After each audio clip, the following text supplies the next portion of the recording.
Hello friends. Did you know nearly 80% of those who watch my videos aren't subscribed?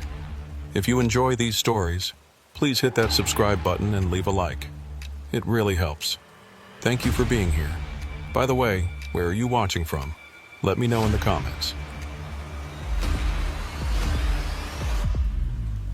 The assignment came in on a Tuesday in late February at 4:47 p.m.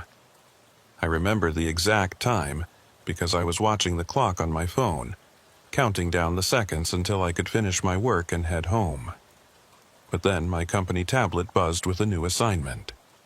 Emergency coastal transport. Refrigerated medicines. Deadline is critical. Route 1A, north to Harbor's End. Move immediately. I stared at the screen for 10 seconds, hoping that if I looked long enough, the message would change. In February, Route 1A meant one thing: the frozen coastline. This highway stretches about 200 miles along the Atlantic, passing through areas where ocean spray freezes in the air and coats everything in a thick layer of glass-like ice. Most drivers avoid this road in winter, at least the sensible ones. But I needed the money. My ex-wife's lawyer had made sure of that. The divorce settlement was bleeding me dry, and every extra run meant I could maybe afford to see my daughter for her birthday next month. So I signed off on the dispatch, grabbed my thermos of coffee that had gone cold 3 hours ago, and headed out to the yard. My rig was a 2015 Peterbilt, dark blue with silver stripes. She wasn't the newest truck in the fleet, but she was reliable. I'd been driving her for 2 years, ever since I started working for Northway Logistics. I did my pre-trip inspection in the fading daylight, checking the tires, the brake lines, the fifth wheel connection. Everything looked good. The refrigerated trailer was already loaded and hooked up, humming quietly as it kept whatever was inside at the required temperature. The sun was setting as I pulled out of the depot, painting the sky in shades of orange and purple that would have been beautiful if I wasn't so focused on the road ahead. I merged onto the highway heading north, leaving the city lights behind.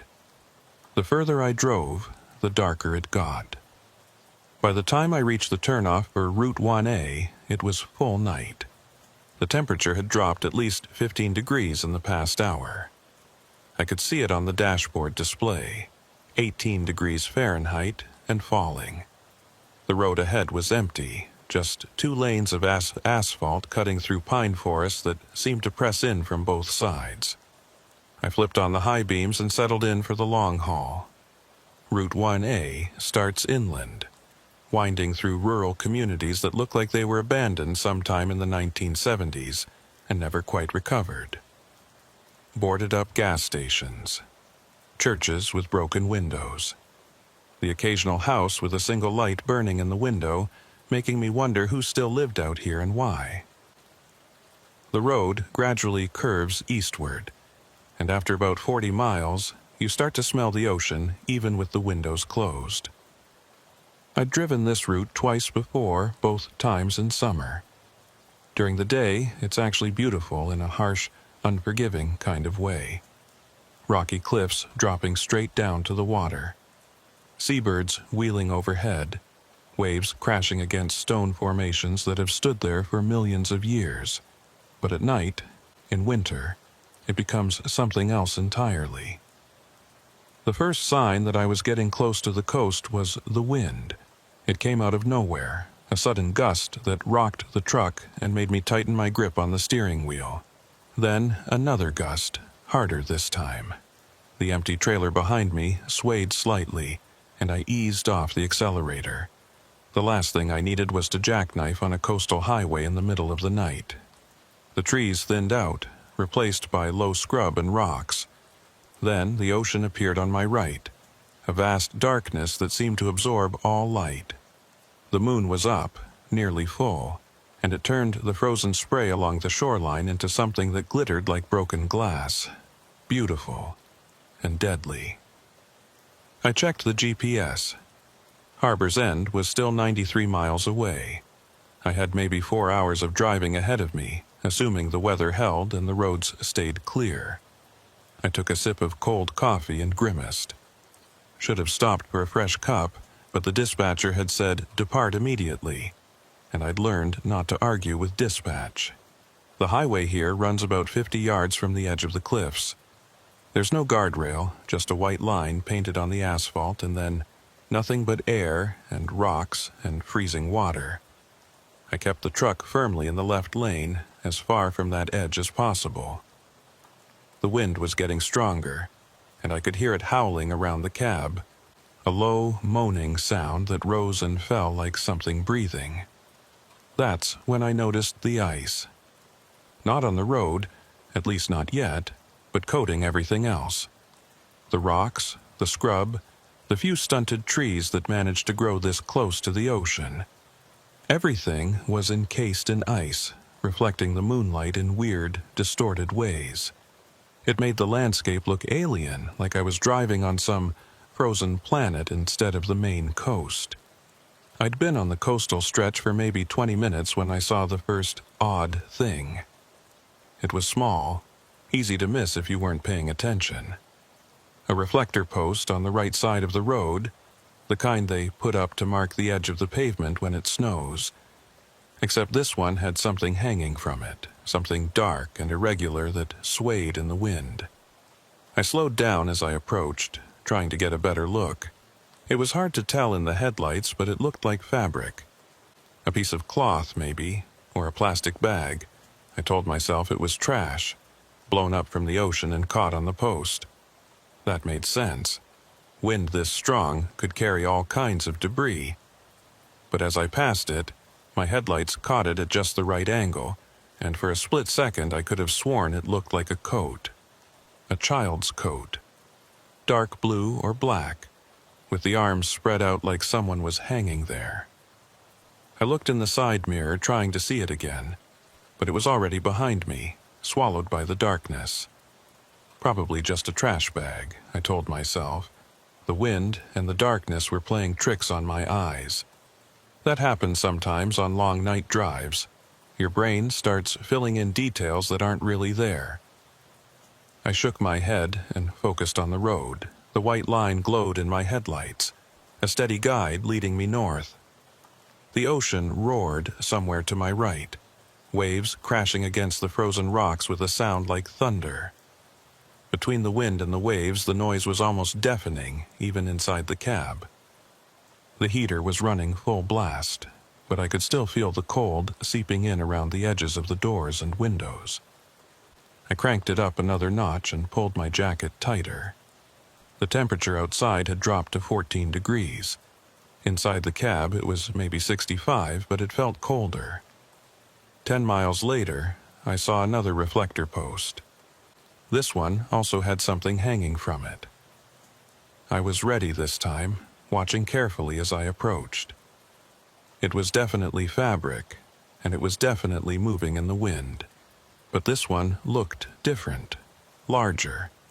As I got closer, my headlights illuminated it clearly. It was a shirt, a man's work shirt, blue denim with the sleeves spread wide. It was buttoned up, as if someone was still wearing it, but there was nothing inside. Just an empty shirt hanging from the post, twisting slowly in the wind. I felt a chill that had nothing to do with the temperature. This wasn't trash. Someone had put that there deliberately. But why? And who? I kept driving, but I was watching the right side of the road more carefully now. Sure enough, a few miles later, there was another post. Another piece of clothing. This one looked like pants, tied around the post with the legs dangling down. Then a jacket. Then what looked like a dress. Every few miles, another post, another article of clothing, all carefully arranged like scarecrows without bodies. All empty, all moving in the wind like they were alive. I tried to think of a reasonable explanation. Maybe it was some kind of art installation. People did weird things along coastal highways sometimes, trying to make statements about the ocean or climate change or whatever. Or maybe it was a memorial. People left crosses and flowers at accident sites all the time. Maybe this was something similar. But deep down, I knew those explanations didn't fit. There was something wrong about the whole thing. The way the clothes were arranged, spread out like bodies. The way they appeared at regular intervals, like markers. The way they moved in the wind, almost like they were waving at me as I passed. I checked my phone. No signal. That wasn't unusual out here. The coastal stretch was remote, and cell towers were few and far between. I'd have to wait until I got closer to Harbor's End before I could call anyone. The road curved inland slightly, following the contour of a bay. The wind died down a bit, and the roar of the waves faded to a distant rumble. I allowed myself to relax slightly. Maybe the weird roadside display was behind me now. But then I came around a bend and saw it, a rest area ahead on the right. I almost missed it. There was no sign, no lights, just a gravel turnoff leading to a small parking area maybe 100 feet from the road. I wouldn't have noticed it at all except for one thing. There was a truck parked there, a semi like mine, sitting in the darkness with no lights on. As I passed the turnoff, my headlights swept across it briefly. It was an older model, white, with rust spots visible even in the quick glimpse I got. And it was covered in ice, thick layers of it coating the cab and trailer like it had been sitting there for weeks. I should have kept driving. Every instinct I had told me to keep my foot on the accelerator and put as much distance between myself and that frozen truck as possible. But I didn't. Instead, I found myself slowing down, then pulling onto the shoulder about a quarter mile past the rest area. I sat there for a long moment, engine idling, trying to decide what to do. The sensible thing would be to keep going. Someone else's truck wasn't my problem. They probably broke down and called for a tow, and that ice buildup just meant the truck had been sitting there a while. None of my business. But what if someone was still in there? What if a driver had pulled off to rest and gotten stranded somehow? This far north, in these temperatures, a person could freeze to death in a few hours without heat. I'd heard stories about drivers who fell asleep in their cabs during winter storms and never woke up. I put the truck in reverse and carefully backed up along the shoulder until I reached the turnoff. The rest area was dark, no lights at all, and the gravel parking lot was completely empty except for that one truck. I pulled in slowly, my headlights sweeping across the scene. The truck definitely looked abandoned. The ice was so thick I couldn't see through the windows. The tires were buried in drifted snow that had frozen solid. I parked about 20 feet away, leaving my engine running and my lights on, and grabbed my flashlight from under the seat. The cold hit me like a physical blow when I opened the door. The wind had picked up again, blowing straight off the ocean, and it carried tiny particles of ice that stung my exposed skin.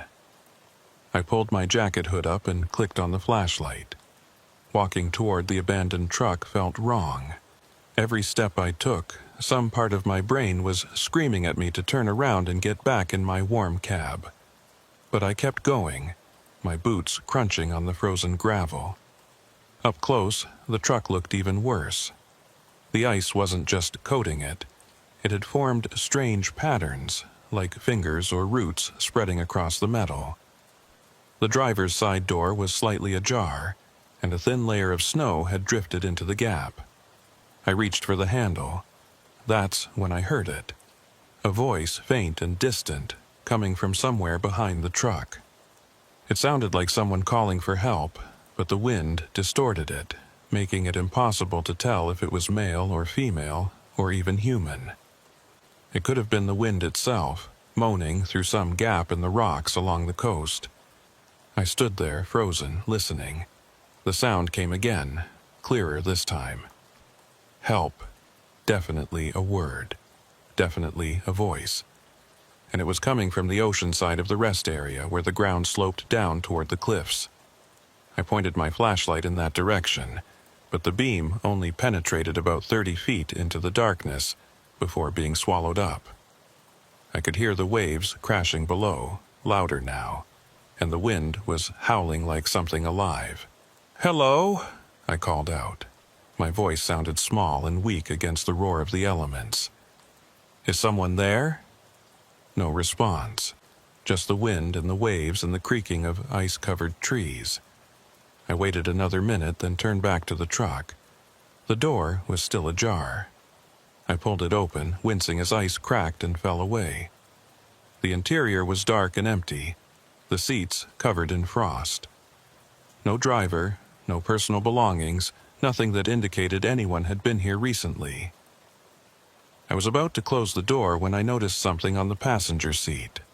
A logbook, frozen, partially open. I reached in and carefully pried it loose from the ice. The last entry was dated January 15th, more than a month ago. The handwriting was shaky, hard to read, but I could make out a few words. "Can't find the road. Keep going in circles. The voices won't stop." A chill ran down my spine that had nothing to do with the temperature. I dropped the logbook back onto the seat and backed away from the truck. I needed to get out of here, now. As I turned toward my rig, I heard that voice again. "Help me." Closer this time, much closer, coming from right behind me. I spun around, flashlight raised like a weapon. There was nothing there, just the abandoned truck, the frozen ground, the darkness beyond my light.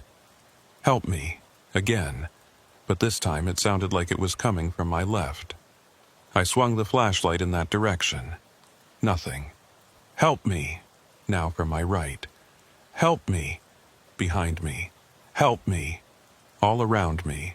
Multiple voices now, overlapping and echoing, coming from every direction at once. I ran. I don't remember making the decision. My legs just started moving on their own.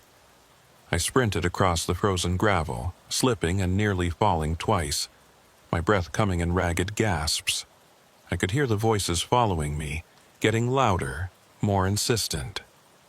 I reached my truck and yanked the door open, practically throwing myself inside. I slammed it shut and locked it, my hands shaking so badly I could barely get the keys in the ignition. The engine was still running, thank God. I threw it in gear and hit the accelerator. The tires spun for a second on the icy gravel before finding purchase. The truck lurched forward, and I steered back toward the highway, not caring about the careful, slow approach I'd used to get in here. I just wanted out. As I reached the road and swung back onto the pavement, I made the mistake of looking in my side mirror.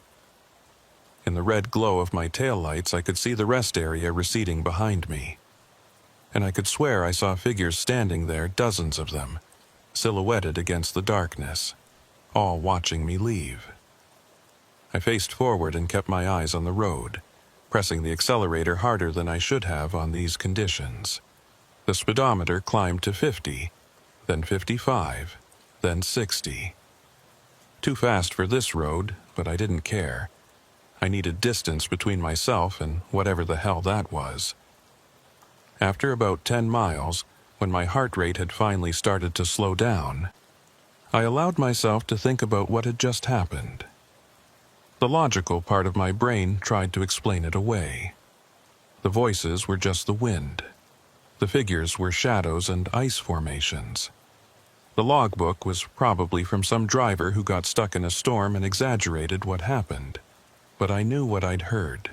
Those were voices, real human voices, calling for help. And that logbook entry, "Keep going in circles. The voices won't stop." What did that mean? I checked the GPS. Harbor's End was now only 47 miles away. Less than an hour if I kept up this pace. I could make it. I just had to stay on the road and keep moving forward. The coastline was back on my right now, the frozen cliffs gleaming in the moonlight. The wind had died down slightly, and the ride was smoother. I took a deep breath and tried to calm down. I was fine. I was safe. I was in a 2-ton truck with a full tank of gas, heading toward the civilization. Then I noticed something that made my blood run cold. The mile markers. I'd just passed mile marker 127. I watched the next one approach, 126, then 125, then 124. Normal, counting down as I drove north. But then I saw 125 again. I blinked, sure I'd misread it. But no, the next marker was definitely 125. Then 126, then 127. The markers were going backward. I was heading north, but the mile markers indicated I was going south, back the way I'd come. I slowed down, staring at the markers as I passed them. 127, 126, 125, 124, 123. Then 124, 125, 126, 127. Up and down, like I was driving in circles even though the road ahead was straight. This wasn't possible. Mile markers didn't work like this. They were fixed, permanent, installed by the highway department to mark distance. They couldn't change. I focused on the GPS. It still showed me heading north, getting closer to Harbor's End. The map showed the road as a simple line following the coast. Nothing about circles or loops. Just a straight route from point A to point B. But the mile markers kept flickering. Forward, backward, forward, backward. And now that I was paying attention, I realized something else was wrong. The road itself looked the same. Not just similar, but identical. That rock formation on the right, I'd passed it before. And that dead tree on the left, branches coated in ice, I'd seen it already. I was going in circles. Somehow, impossibly, I was driving in circles on a straight road. I pressed harder on the accelerator. The speedometer hit 70. The truck shook with the speed, the wind resistance, the rough pavement. I didn't care. I had to break out of this loop, had to get past whatever geographical anomaly was causing this. The GPS showed I was making progress. 43 miles to Harbor's End, then 40, then 38. The numbers were counting down normally, even if the mile markers and landmarks weren't. I decided to trust the GPS. It was satellite-based, receiving signals from space. It couldn't be fooled by whatever was happening with the physical road. I kept my eyes on the screen, watching the little blue arrow that represented my truck inch steadily northward along the route. 35 miles. 32. 28. The road began to climb, rising up away from the immediate coastline. The trees grew thicker on either side, blocking the view of the ocean. This was new, different from the loop I'd been stuck in. I was making real progress. 25 miles to Harbor's End. I allowed myself a small sigh of relief. Whatever had happened back there, I was past it now. The road was normal again. The mile markers were counting down correctly. Everything was fine, except it wasn't. Because now I could see lights ahead. Not street lights or house lights, but something else. They were blue-white and bright, like the emergency flashers on a police car, but not flashing, just glowing steadily in the darkness ahead. As I got closer, I realized what I was looking at. A truck. Another semi parked on the shoulder covered in ice. And it looked exactly like the abandoned truck from the rest area. I slowed down as I approached, my heart hammering in my chest. This couldn't be the same truck. I'd left that rest area miles behind. The GPS confirmed I'd been driving steadily north for the past half hour. There was no way I'd somehow circled back. But as my headlights illuminated it, I could see the rust spots in the same places. The same thick coating of ice with those strange finger-like patterns. The driver's door was ajar, just like before, with snow drifted into the gap. I didn't stop this time. I kept rolling past, my eyes locked on the truck as I went by. The passenger window was coated in ice, but I could swear I saw a shadow inside. A darker shape against the frosted glass. Like someone was sitting there watching me pass. I looked away and focused on the road ahead. My hands were shaking on the steering wheel. This wasn't possible. Trucks didn't teleport. I hadn't turned around. I'd been driving in a straight line for miles. The GPS still showed me heading toward Harbor's End, now 23 miles away. But how could I trust it? How could I trust anything when the physical evidence of my eyes told me I was going in circles? I drove for another 10 minutes, the road climbing higher into the hills above the coast. The wind was stronger up here, rocking the truck with each gust. I could hear the trailer swaying behind me, the load shifting slightly despite the tie-downs. I eased off the accelerator, not wanting to lose control. That's when the snow started. Just a few flakes at first, dancing in my headlights, but within minutes it was coming down harder. Big, wet flakes that stuck to the windshield and reduced visibility to maybe 100 feet. I turned the wipers on high and slowed down to 40 miles per hour. The GPS showed 18 miles to Harbor's End. I was so close. I just had to keep going for another 20 minutes, maybe 30 in these conditions, and I'd be there. I'd deliver the load, collect my pay, and never take a coastal run in winter again. I didn't care how much they offered me. The snow was getting worse. I could barely see the road now, just a vague white corridor between dark trees. The wind was howling and I could feel the truck being pushed sideways with each gust. I dropped my speed to 30, then 25. Something appeared in my headlights ahead. I squinted through the snow, trying to make it out. It was dark and irregular, standing in the middle of the road. I hit the brakes, feeling the truck slide slightly on the snow-covered pavement before the ABS caught and brought me to a controlled stop. I sat there, engine idling, wipers working overtime to clear the windshield. The shape ahead resolved itself into a person. Someone was standing in the middle of the road, facing me. They were wearing what looked like a long coat, dark-colored, and they weren't moving. Just standing there in the blowing snow like a statue.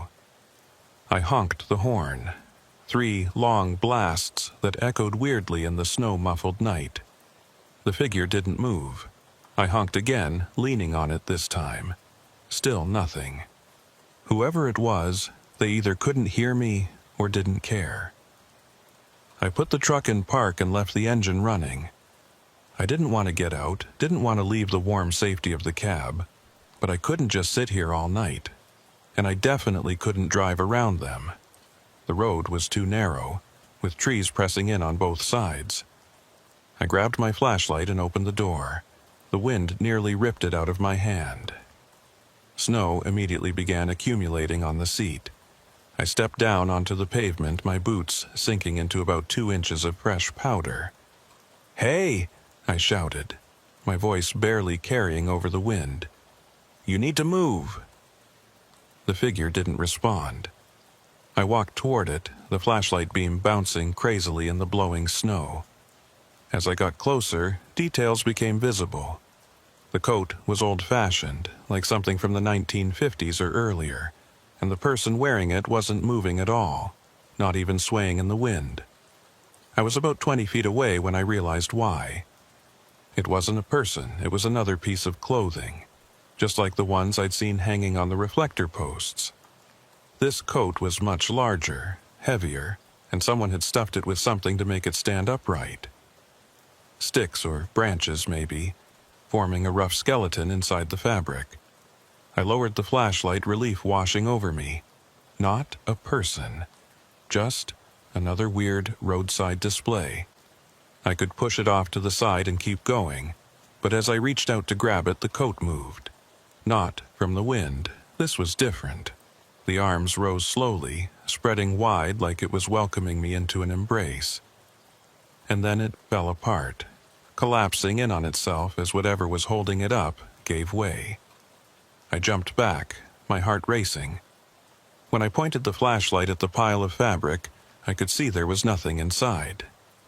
No sticks, no frame, nothing that could have made it stand up or move.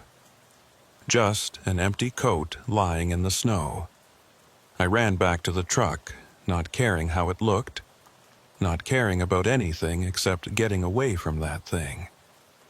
I threw myself into the cab and slammed the door, breathing hard. Through the windshield, I could see the coat still lying in the road where it had fallen. I put the truck in gear and drove around it, giving it as wide a berth as the narrow road allowed. The tires spun slightly in the snow before catching. I accelerated carefully, climbing up through the gears, my eyes fixed on the road ahead. The GPS showed 14 miles to Harbor's End. 14 miles. I could do this. Whatever was happening out here, whatever weird art project or sick joke this was, I could survive 14 more miles. But the snow was getting worse. The visibility dropped to maybe 50 feet, then 40. I was crawling along at 20 miles per hour, hunched over the steering wheel, straining to see the road. The white line on the right was my only guide, a faint stripe that occasionally disappeared under drifted snow. I'd been driving for what felt like hours, but was probably only 15 minutes when I saw lights ahead again. Red lights this time, tail lights. Another vehicle on the road. Relief flooded through me. I wasn't alone out here anymore. Someone else was crazy enough to be driving in these conditions. I accelerated slightly, trying to close the distance. Maybe we could convoy together, make the last few miles to Harbor's End safer. But as I got closer, I realized something was off. The vehicle ahead wasn't moving. The taillights were stationary, just glowing in the darkness like red eyes watching me approach. I slowed down, caution overriding my desire for company. As my headlights illuminated the vehicle, my stomach dropped. It was a semi, white, with rust spots, covered in ice, the same truck, again. But that was impossible. I'd passed it twice already, miles apart, and I hadn't turned around, hadn't made any turns at all. The road had been straight, just one continuous climb into the hills. There was no way I could have circled back to the same truck a third time. I stopped about 50 feet behind it and put the truck in park. My hands were shaking again, and I felt a pressure building behind my eyes like I was about to cry or scream, or both. This wasn't happening. It couldn't be happening. I looked at the GPS. It showed me 11 miles from Harbor's End, still on Route 1A, heading north. The little blue arrow representing my truck was in the right place, but the physical evidence said otherwise. I thought about the logbook I'd found in the truck the first time. Can't find the road. Keep going in circles. The voices won't stop. The voices. I hadn't heard them since the rest area, but now that I thought about it, I could hear something under the wind noise. A low murmuring, like multiple people talking at once, but too far away to make out words. I rolled down the window slightly, letting in a blast of cold air and snow. The murmuring got louder. It was definitely voices, dozens of them, maybe hundreds, all overlapping into a wall of sound that rose and fell like waves. I rolled the window back up, my heart pounding.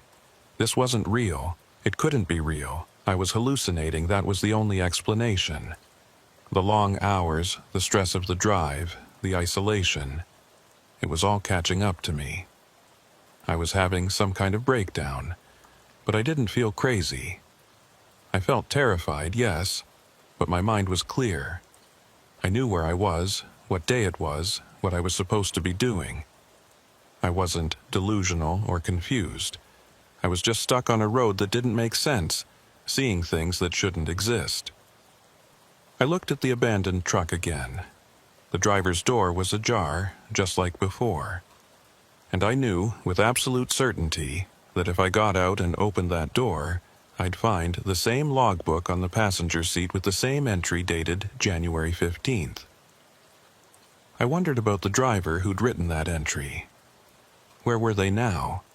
Still out here somewhere, wandering in the snow, their voice adding to the chorus I could hear murmuring in the darkness. The snow was piling up on my windshield faster than the wipers could clear it. I needed to move, needed to make a decision. I could sit here until the storm buried me, or I could keep driving and hope that somehow, eventually, I'd break out of this loop. I chose to drive. I put the truck in gear and steered around the abandoned vehicle, my tires crunching through deepening snow. As I passed it, I refused to look at the driver's side window. I didn't want to see if there was someone, or something, sitting inside this time. The road ahead disappeared into a white wall of blowing snow. I could barely see 10 feet in front of the truck. This was insane. I should pull over, wait out the storm. But where? There was nowhere to stop that felt safe. And part of me feared that if I stopped moving, I'd never start again. I'd become another abandoned truck on the side of Route 1A, another mystery for the next driver who came through. I kept going, creeping along at 15 miles per hour, using the barely visible edge line as my guide. The wind was screaming now, rocking the truck so hard I had to fight the wheel to keep it straight. The load in the trailer was shifting. I could hear it sliding back and forth despite the straps. 9 miles to Harbor's End, according to the GPS. But I didn't trust it anymore. The numbers could say anything. I could drive for hours and still see the same distance displayed. Something darted across the road ahead. I caught just a glimpse in the headlights. A dark shape, low to the ground, moving fast from right to left. I slammed on the brakes and the truck slid for what felt like forever before stopping. I sat there, breathing hard, staring at the empty road ahead. What had that been? An animal? A deer, maybe? Or a dog? It had moved wrong, though, too fast, too fluid. Not like any animal I'd ever seen. The voices were louder now. I could almost make out words. Help! Lost! Cold! Can't find... I cranked up the radio, trying to drown them out. Static roared from the speakers, punctuated by strange howls and whistles that might have been interference or might have been something else. I spun through the channels, AM, FM, CB, but there was nothing except noise. No music, no talk shows, no weather reports. Just static and those weird sounds that almost seemed to form words. I turned it off. The silence was worse somehow. I could hear the voices clearly now, coming from all directions, pressing against the cab like invisible hands. Lost, help us, so cold, can't find the way, shut up! I screamed at them, slamming my palm against the steering wheel. Shut up, shut up, shut up! The voices stopped, completely, instantly. Even the wind seemed to die down. The sudden silence was deafening. I sat there in the eerie quiet, my breath coming in short gasps. Snow continued to fall, but gently now, straight down instead of being driven sideways by the wind. I could see maybe 100 feet ahead, and what I saw made my heart sink. The road ahead was blocked, not by another truck or a fallen tree, but by a wall of ice. It rose straight up from the pavement, maybe 20 feet high, completely filling the road from edge to edge. The surface was rough and irregular, covered in strange formations that looked almost like faces pressed against the ice from the inside. I stared at it, my mind refusing to process what I was seeing. Roads didn't just end in walls of ice. That wasn't a thing that happened in the real world. But there it was, solid and impassable, blocking my way forward. I checked the GPS, 7 miles to Harbor's End. The map showed the road continuing straight ahead, no obstacles, no barriers. Just a normal highway leading to a normal town. I looked up at the ice wall again. It was still there. And now that I was really looking at it, those face-like formations were moving. Slowly, almost imperceptibly, mouths opening and closing, eyes tracking my movements. I threw the truck in reverse and backed up, my hands slipping on the wheel.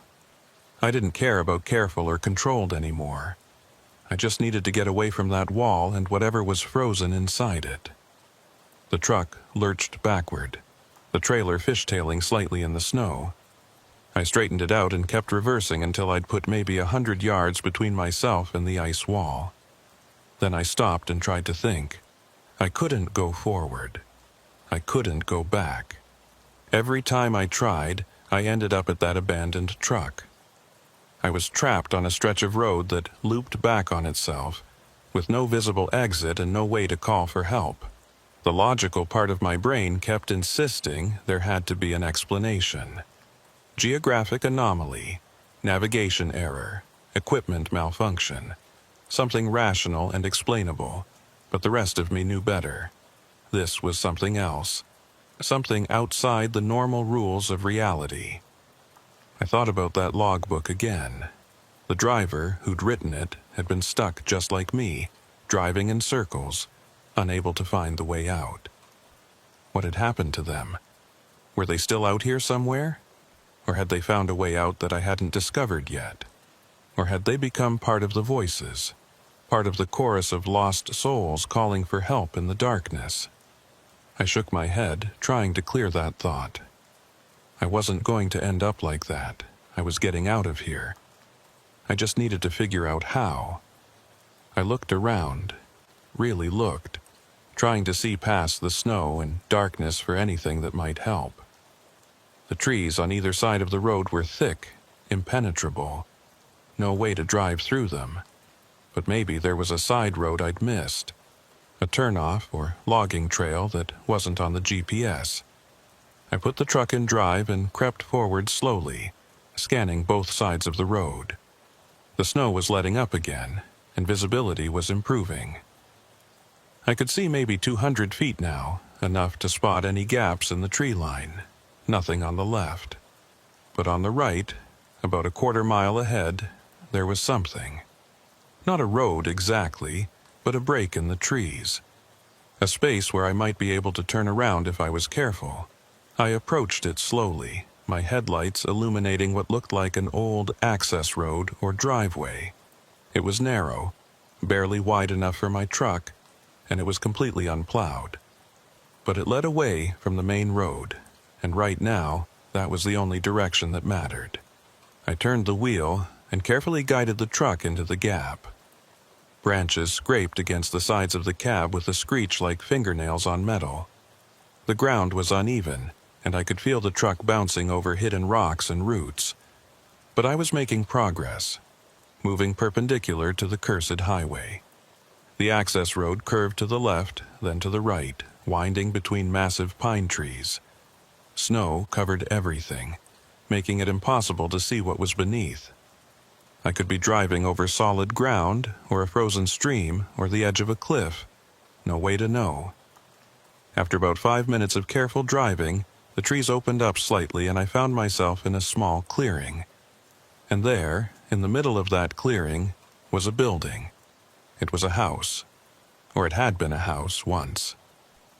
2 stories, old colonial style, with a wraparound porch and dark windows that reflected my headlights like dead eyes. The paint was peeling, what little I could see of it under the layers of ice and snow. One of the porch posts had collapsed, leaving that section of the roof sagging at a dangerous angle. I sat in the idling truck, staring at the house, trying to decide what to do. Every instinct screamed at me to turn around and find another way out. But the clearing wasn't quite large enough for a full turn with the trailer attached, and backing up that winding access road in the dark seemed like a good way to crash into a tree. Besides, the house meant people had lived here once. And if people had lived here, there had to be a real road leading out. Maybe on the other side of the building, a proper driveway that connected to a different highway. A way out of this nightmare. I pulled forward slowly, circling around to the far side of the house. There was a road there, just barely visible under the snow. It was narrow, but looked passable. It led off into the trees, heading roughly northeast if I was reading the compass correctly. Hope flickered in my chest. This could be it. An escape route the GPS didn't know about because it was private property or unmaintained. I could follow it, get back to civilization, and never think about Route 1A again. But first, I needed to make sure. I needed to see where this road went before committing to it. If it dead-ended a mile up, I'd be stuck trying to back a 50-foot trailer through the woods in the dark. I put the truck in park but left the engine running. I'd just walk up the road a little way, scout it out, and come back. 5 minutes, 10 at most. I grabbed my flashlight and my phone, even though it still showed no signal, and stepped out of the cab. The cold was brutal. The wind had picked up again, driving snow into my face like needles. I pulled my hood tight and started walking up the road, sweeping my flashlight back and forth to make sure I didn't step into a ditch or hole. The road curved gently through the trees, and I followed it for maybe 200 yards. It was rough but seemed solid enough under the snow. No major obstacles, no washouts. I could probably drive it safely. I was about to turn back when I heard something that stopped me cold. A voice, calling from somewhere behind me. "Hello? Is someone there?" I spun it around, my flashlight beam cutting through the falling snow. There was nothing visible, just trees and darkness. But the voice came again, clearer this time. "Please, I need help." It was coming from the direction of the house. I hesitated, every nerve in my body telling me to run back to my truck and get out of here. But what if someone really was in trouble? What if someone had taken shelter in the abandoned house and needed help? I turned and headed back toward the clearing, my flashlight probing ahead. As I emerged from the trees, I could see the house more clearly. One of the upstairs windows had a faint light in it now, flickering like a candle. "Hello?" I called out. "I'm here to help." The light in the window moved, shifted, as if someone was carrying it from one room to another. Then it appeared in a downstairs window, and I could see a silhouette behind the glass. A person, definitely a person, waving at me. I approached the porch cautiously, my boots creaking on the old wooden steps. The front door was slightly open, swinging gently in the wind. I pushed it wider and stepped into a dark hallway. "Hello? Where are you?" The light appeared at the end of the hall, illuminating a doorway to what looked like a kitchen. I walked toward it, my flashlight beam bouncing off walls covered in peeling wallpaper and family photos in dusty frames. The faces in the photos seemed to watch me as I passed. I reached the kitchen doorway and looked inside. The room was empty. No light, no person, nothing.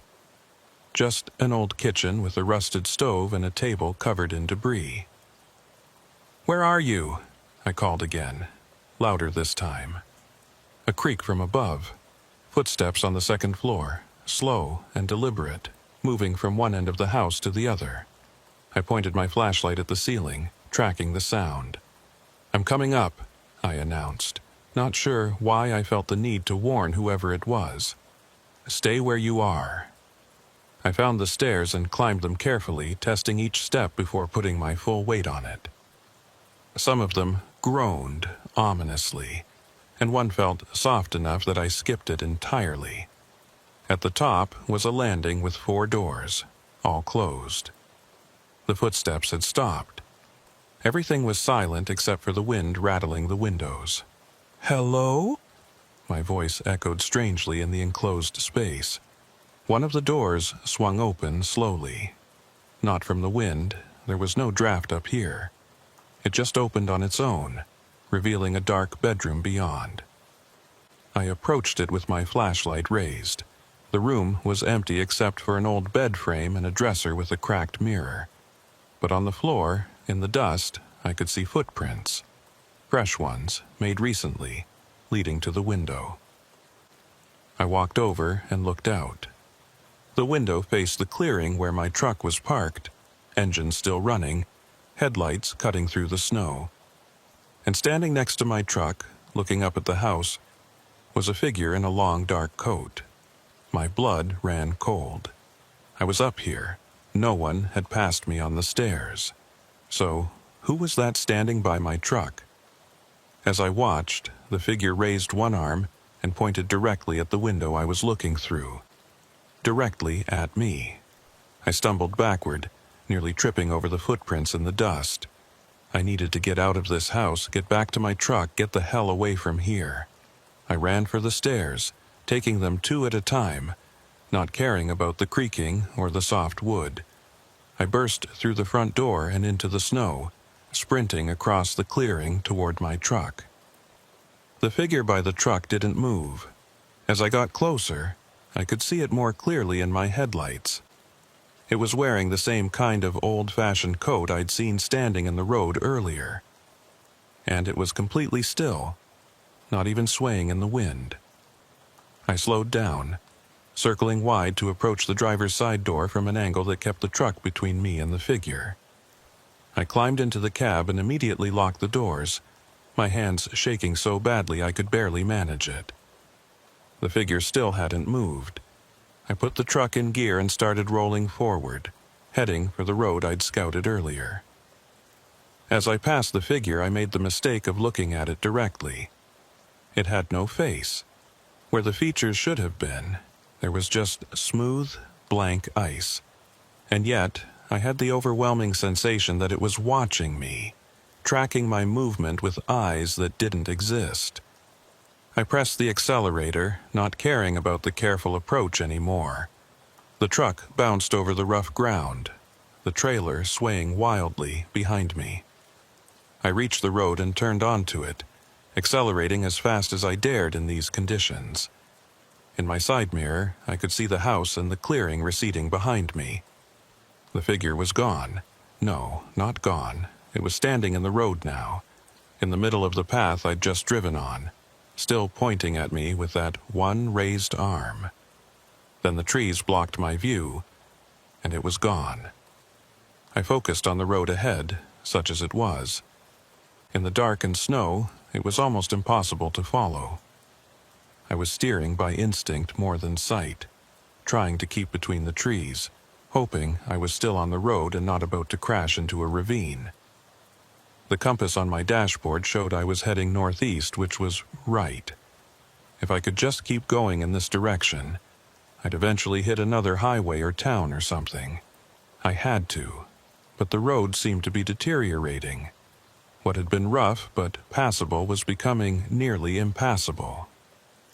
Rocks and roots protruded through the snow, jolting the truck with each impact. Branches scraped the sides constantly now, and I could hear the trailer hitting obstacles that I couldn't see. Then, without warning, the road just ended.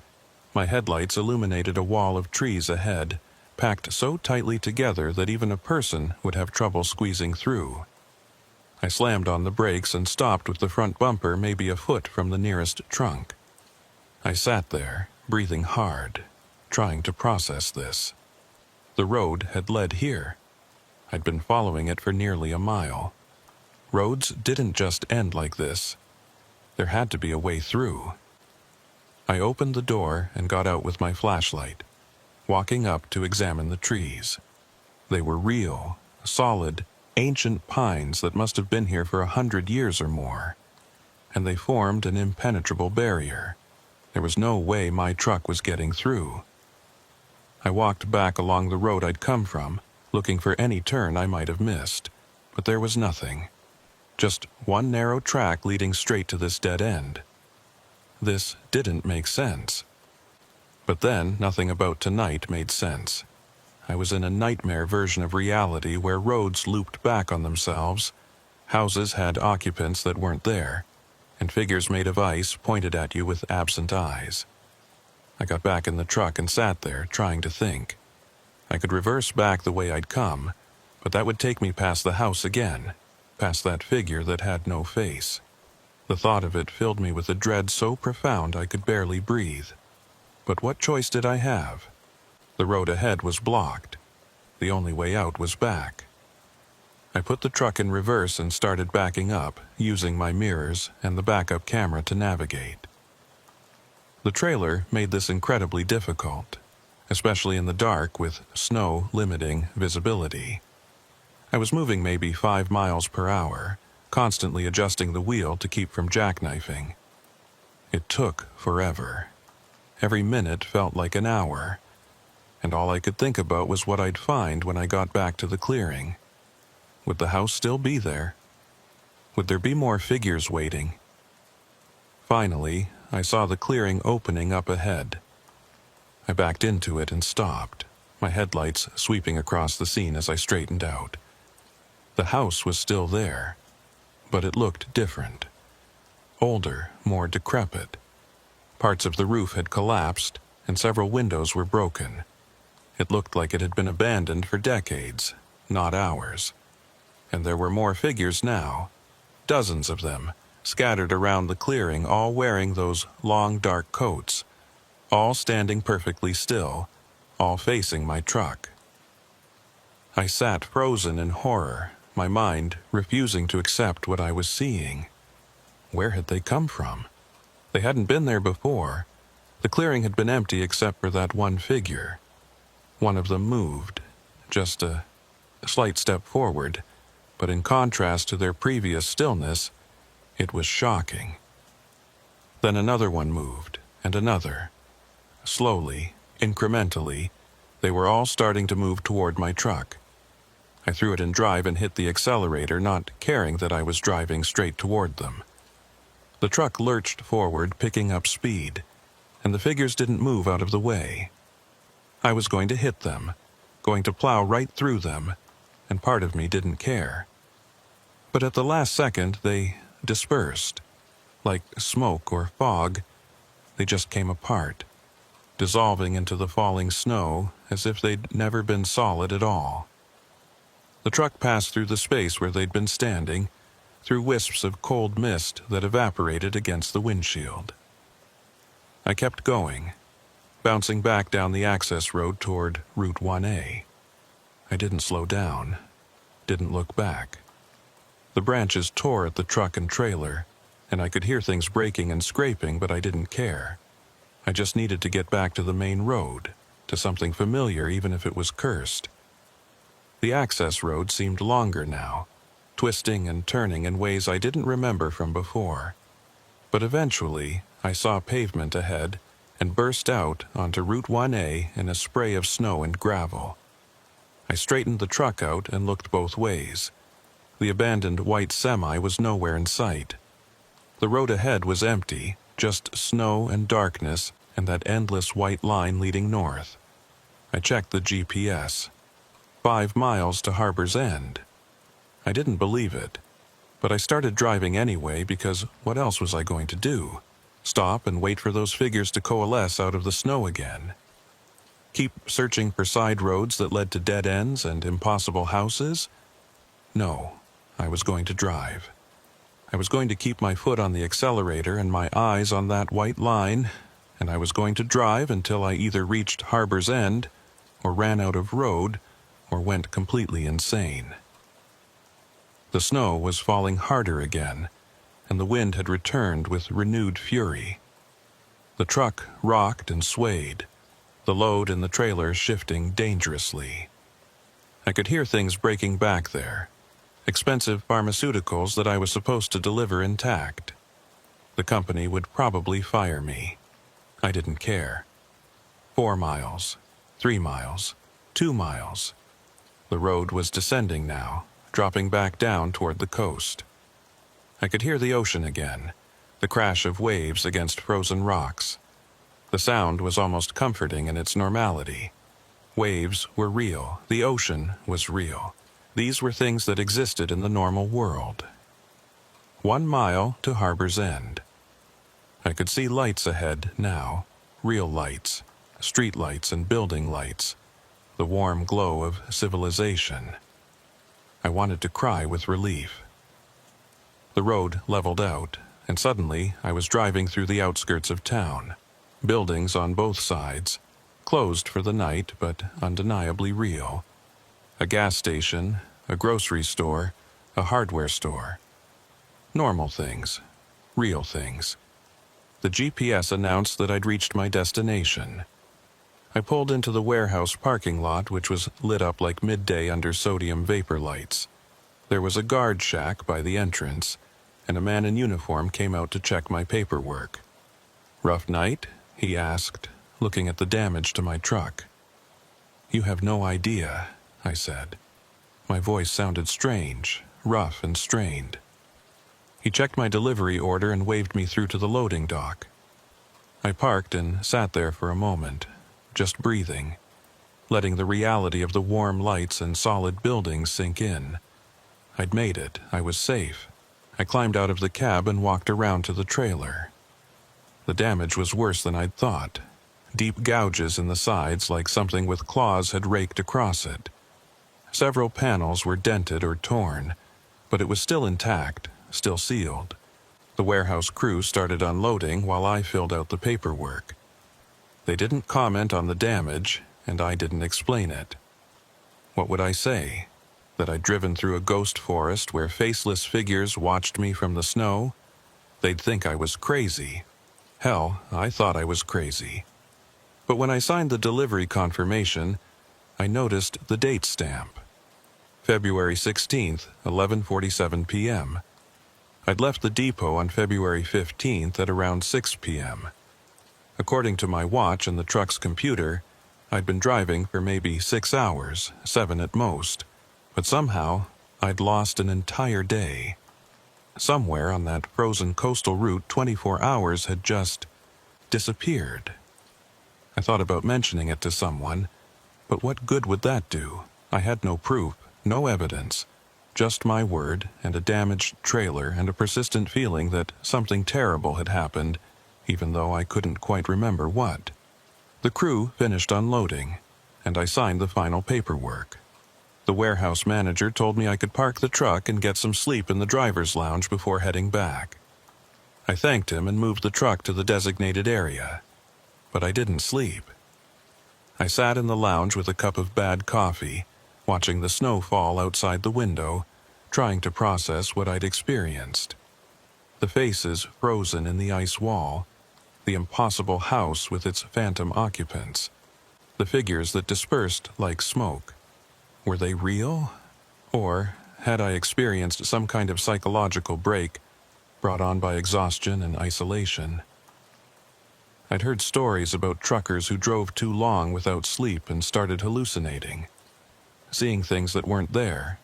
Maybe that's all this was. But it had felt real. The cold, the fear, the overwhelming sense of wrongness. You didn't imagine things that vividly, did you? I pulled out my phone and searched for information about Route 1A. There wasn't much. It was designated a scenic route, recommended for summer travel but considered dangerous in winter. There were a few mentions of accidents over the years, mostly weather-related. Nothing about disappearances or anomalies. I searched for the abandoned white truck I'd seen.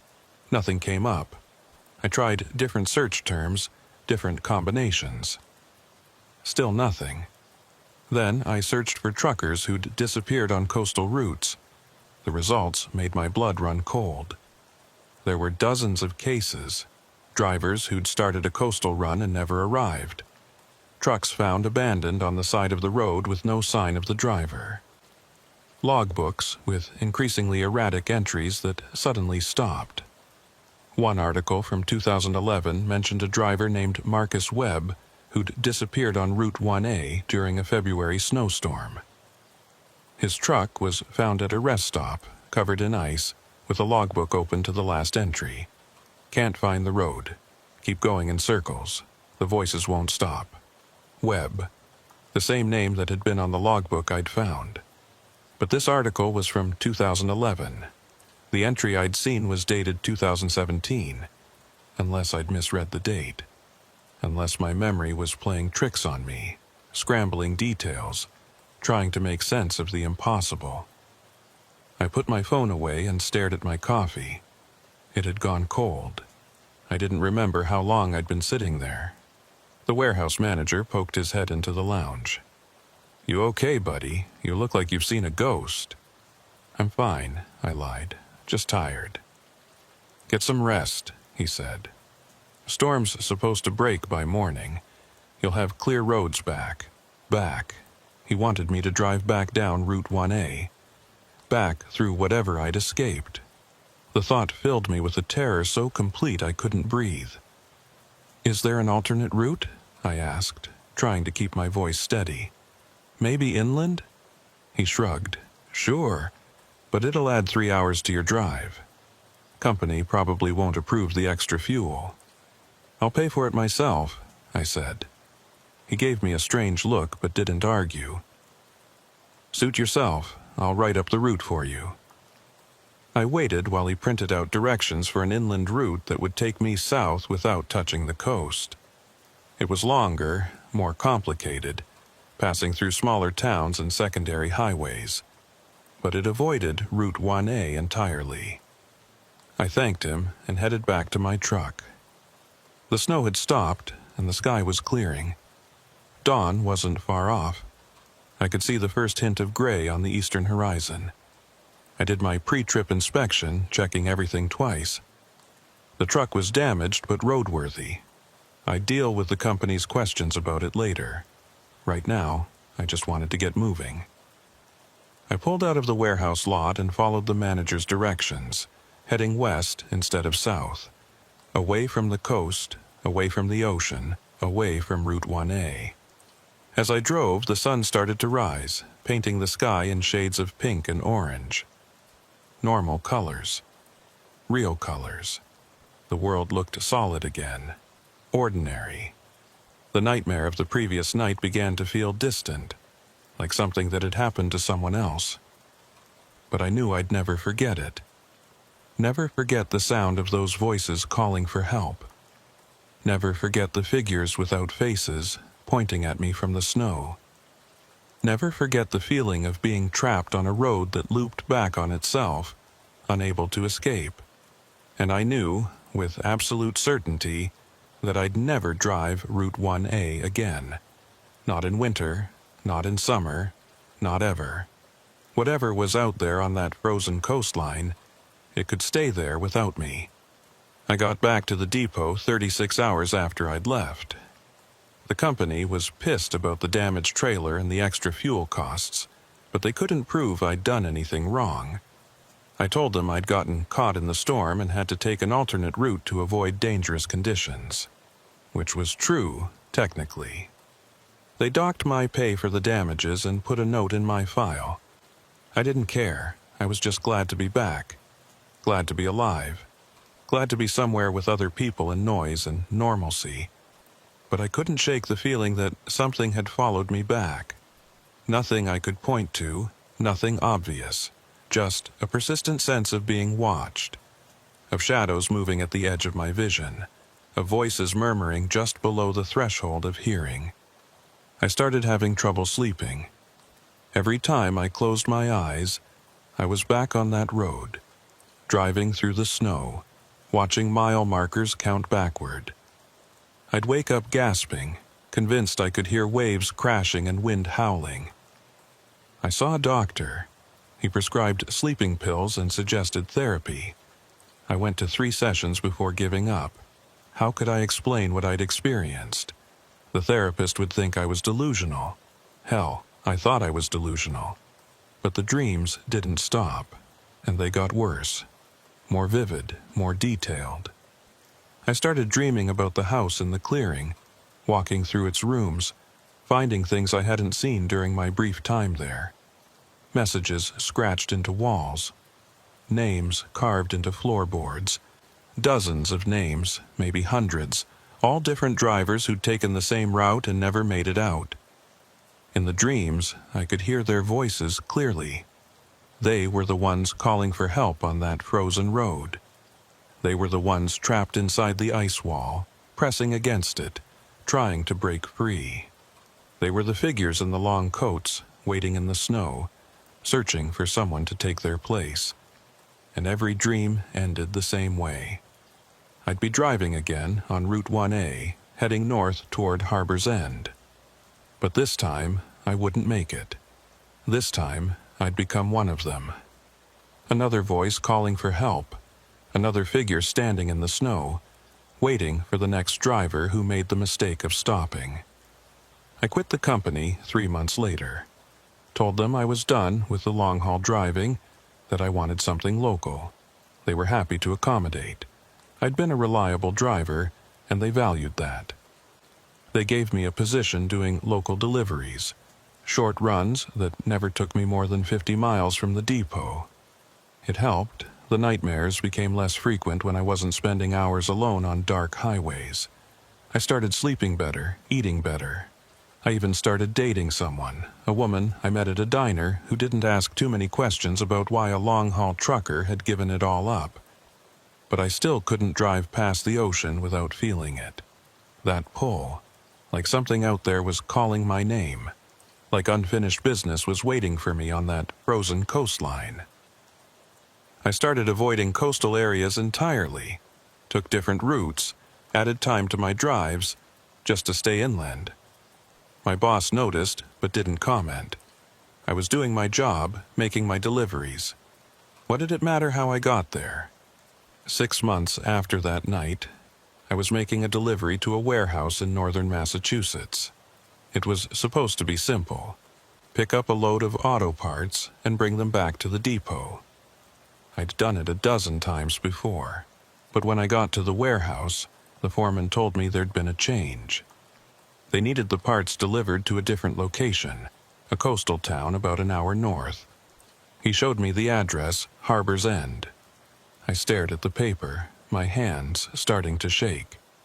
"I can't," I said. "I can't go there." The foreman frowned.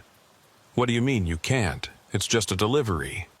"I can't," I repeated, hearing the panic in my own voice. "Please. Anywhere else. I'll take it anywhere else." He looked at me like I was crazy.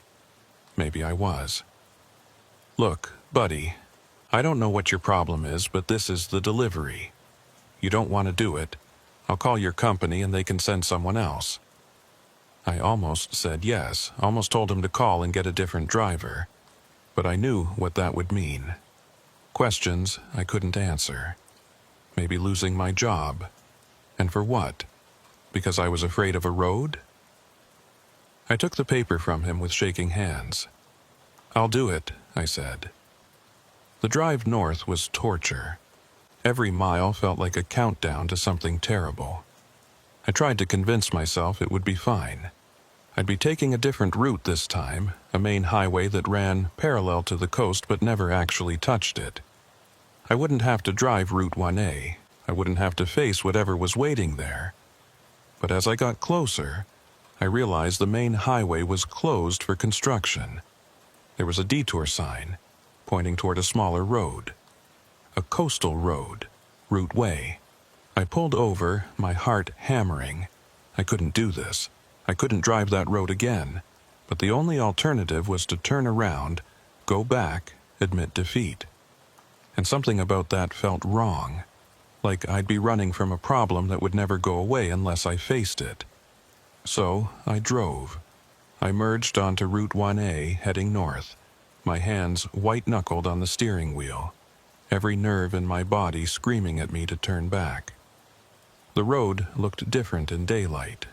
Ordinary. Just a normal coastal highway with scenic views of the ocean. I passed the spots where I'd seen the clothing hanging from posts, but there was nothing there now. Just empty reflector posts marking the edge of the pavement. I passed the rest area where I'd found the abandoned truck. It was empty, just a gravel lot with some trash cans and a portable toilet. No truck, no ice, no voices. Everything looked completely normal. I started to relax. It had been the storm, I told myself. The darkness and the snow and my own exhaustion. I'd hallucinated the whole thing. There was nothing supernatural about this road. It was just a road. But then I came around a curve and saw it. The access road leading to the clearing. The gap in the trees where I'd turned off, desperate to escape the loop I'd been trapped in. I drove past it, my eyes locked straight ahead, refusing to look. But in my peripheral vision, I could see something standing at the entrance to that access road. Something in a long, dark coat, pointing at me as I passed. I didn't slow down. I didn't look back. I just kept driving, my heart racing, my hands shaking. Harbor's End was only a few miles ahead. I could make it. I could deliver the load and get the hell out of here and never come back. The town appeared ahead, exactly as I remembered it. The warehouse was easy to find. I pulled in, made the delivery, signed the paperwork. The whole process took maybe 20 minutes, and then I had to drive back. I sat in the parking lot for a long time trying to work up the courage. The sun was setting. In another hour, it would be full dark, and I knew with absolute certainty that driving Route 1A at night was a very bad idea. I called my boss and told him I needed to stay overnight, that the delivery had taken longer than expected. He wasn't happy, but he agreed. I found a cheap motel on the edge of town and checked in, grateful for the fluorescent lights and thin walls and sounds of other people moving around. I didn't sleep. I lay in bed, staring at the ceiling, listening to the ocean in the distance. Somewhere out there on that frozen coastline, something was waiting. I could feel it, like a pressure at the back of my skull. Morning came eventually. I checked out of the motel and got back on the road, heading south on Route 1A in the early dawn light. The ocean was calm, almost peaceful. The sky was clear. Everything looked normal and safe and ordinary. I made it about 20 miles before I saw them.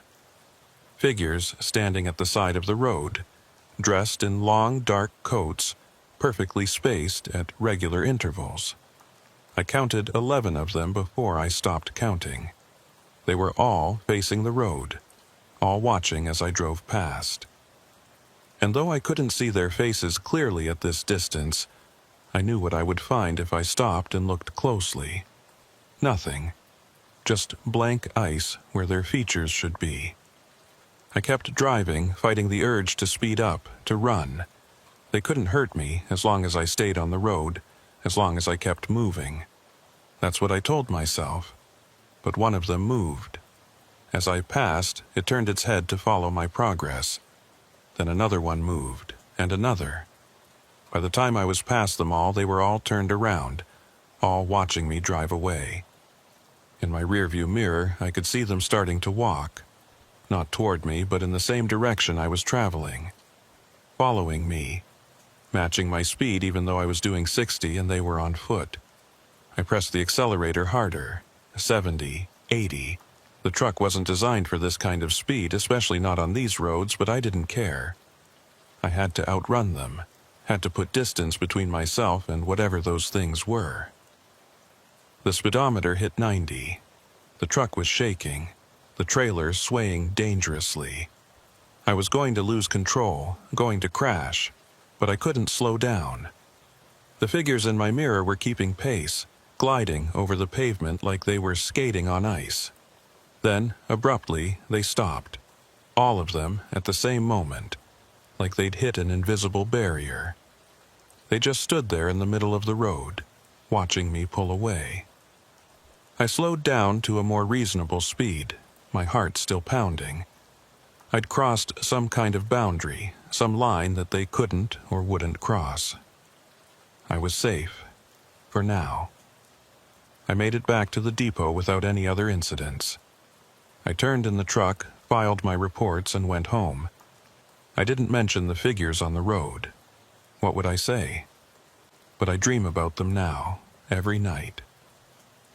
I dream that I'm driving Route 1A, and they're waiting for me. More of them each time. And every dream they get a little closer, a little more real. I've stopped taking jobs that go anywhere near the coast. I've told my boss I have a medical condition that makes coastal driving dangerous. He accepted it without question, probably because I've never given him trouble before. But I know it's only a matter of time. Sooner or later, there will be a delivery I can't refuse, a route I can't avoid, and I'll find myself back on that frozen coastline, driving through the darkness, watching for figures in long coats.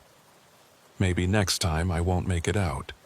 Maybe next time I'll become one of them, another lost driver standing at the side of the road, waiting for the next person who makes the mistake of stopping to help. Or maybe I'm already one of them, and I just don't know it yet. Maybe I died on that road back in February, and everything since has been a dream. A dying hallucination as I freeze to death in an abandoned truck covered in ice. I don't know anymore. I don't know what's real and what isn't. All I know is that I still drive. Every day I get in a truck, and I drive. And every night, I dream of that frozen coastline, and the voices calling for help, and the figures without faces pointing at me from the snow. And every morning, I wake up wondering if this is the day I'll have to go back. The day I'll finally finish what I started on Route 1A. The day I'll find out what really happened to all those other drivers. The day I'll become another mystery, another abandoned truck, another name carved into the floorboards of that impossible house in the clearing. I still have the piece of paper with Harbor's End's address on it. I don't know why I kept it. I should have thrown it away, burned it, destroyed it. But it's in my glove compartment, and sometimes when I'm stopped at a red light or waiting to load, I take it out and look at it. And I feel that pull again, that sense of unfinished business, like there's something I left behind on that frozen coastline, something I need to go back for. I don't know what it is, but I know that someday I'll find out. Someday I'll go back. Maybe not today, maybe not tomorrow, but someday. Route 1A is waiting for me. It's always waiting. And when I finally answer its call, I don't think I'll be coming back.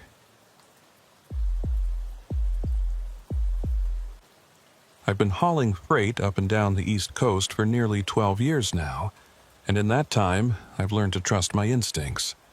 When something feels wrong, it usually is wrong.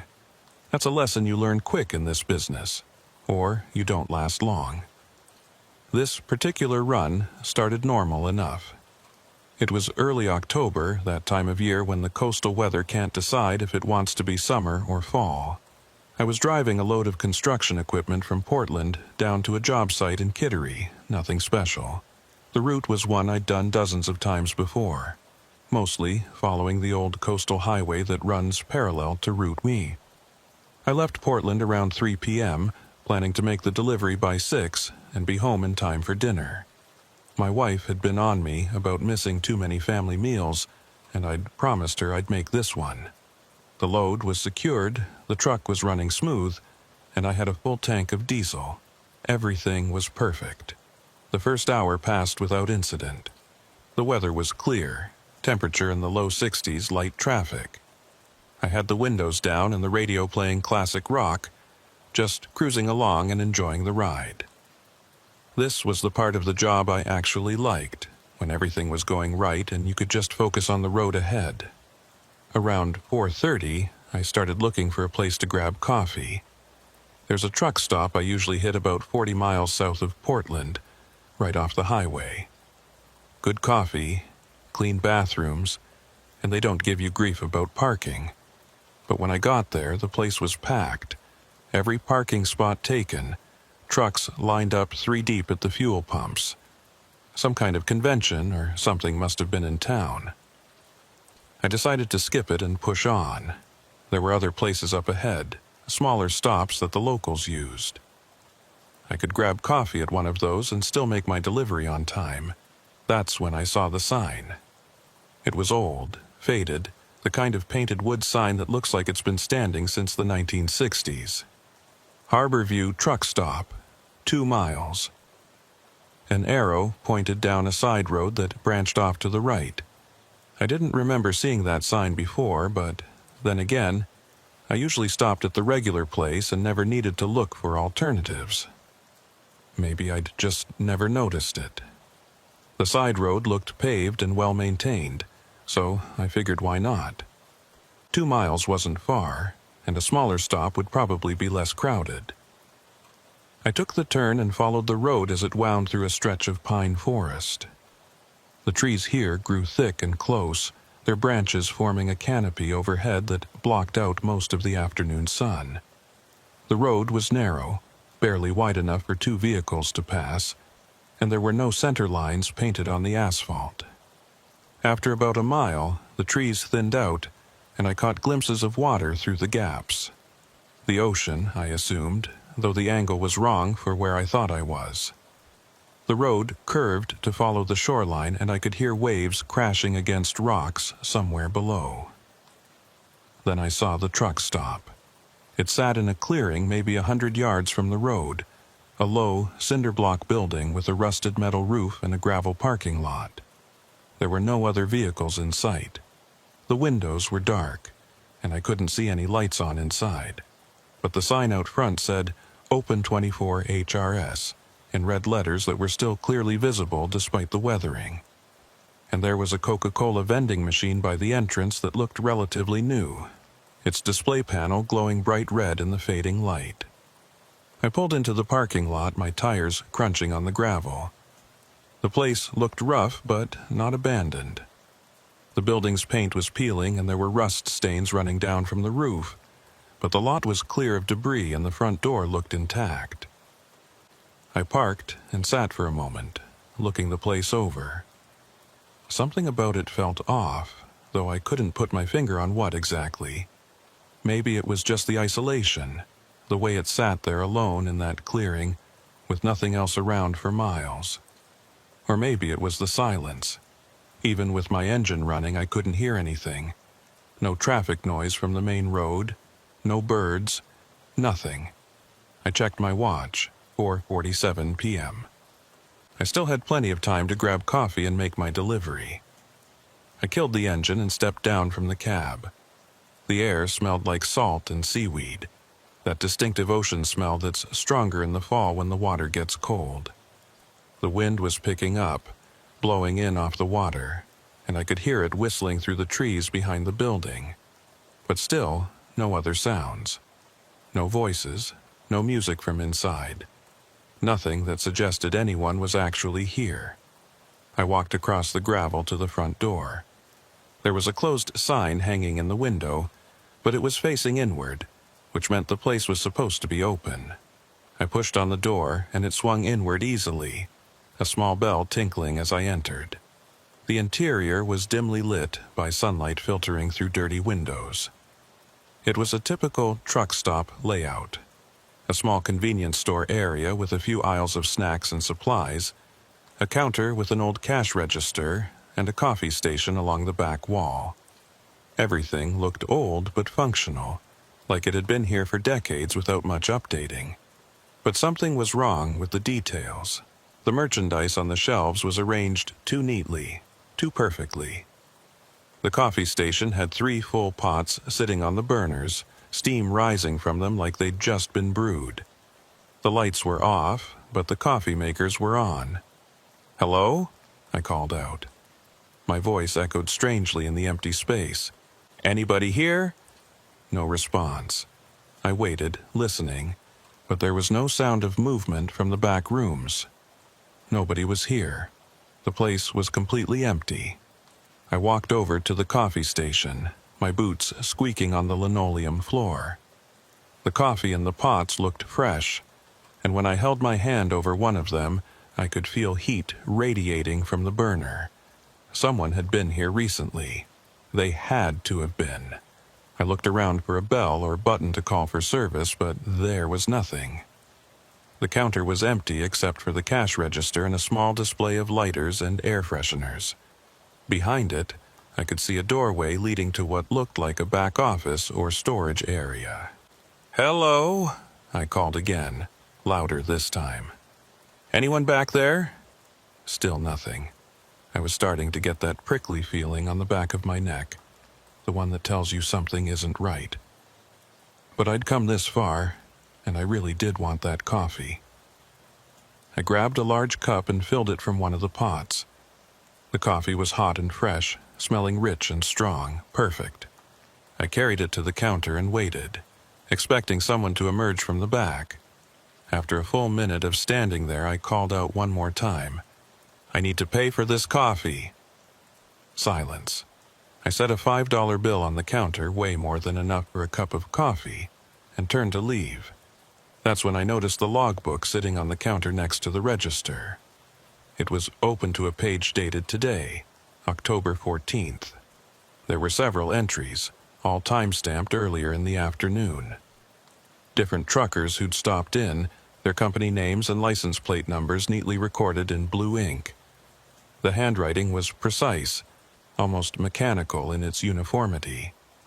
But what caught my eye was the last entry. It was dated 4:45 p.m., just a few minutes before I'd arrived. The company name was listed as Northway Logistics, and the license plate number was mine. I stared at it, my coffee forgotten in my hand. That wasn't possible. I'd never been here before. I'd never even heard of this place until I saw that sign 20 minutes ago.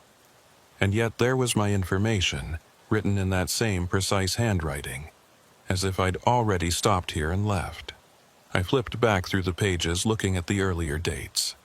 October 13th, October 12th, going back weeks.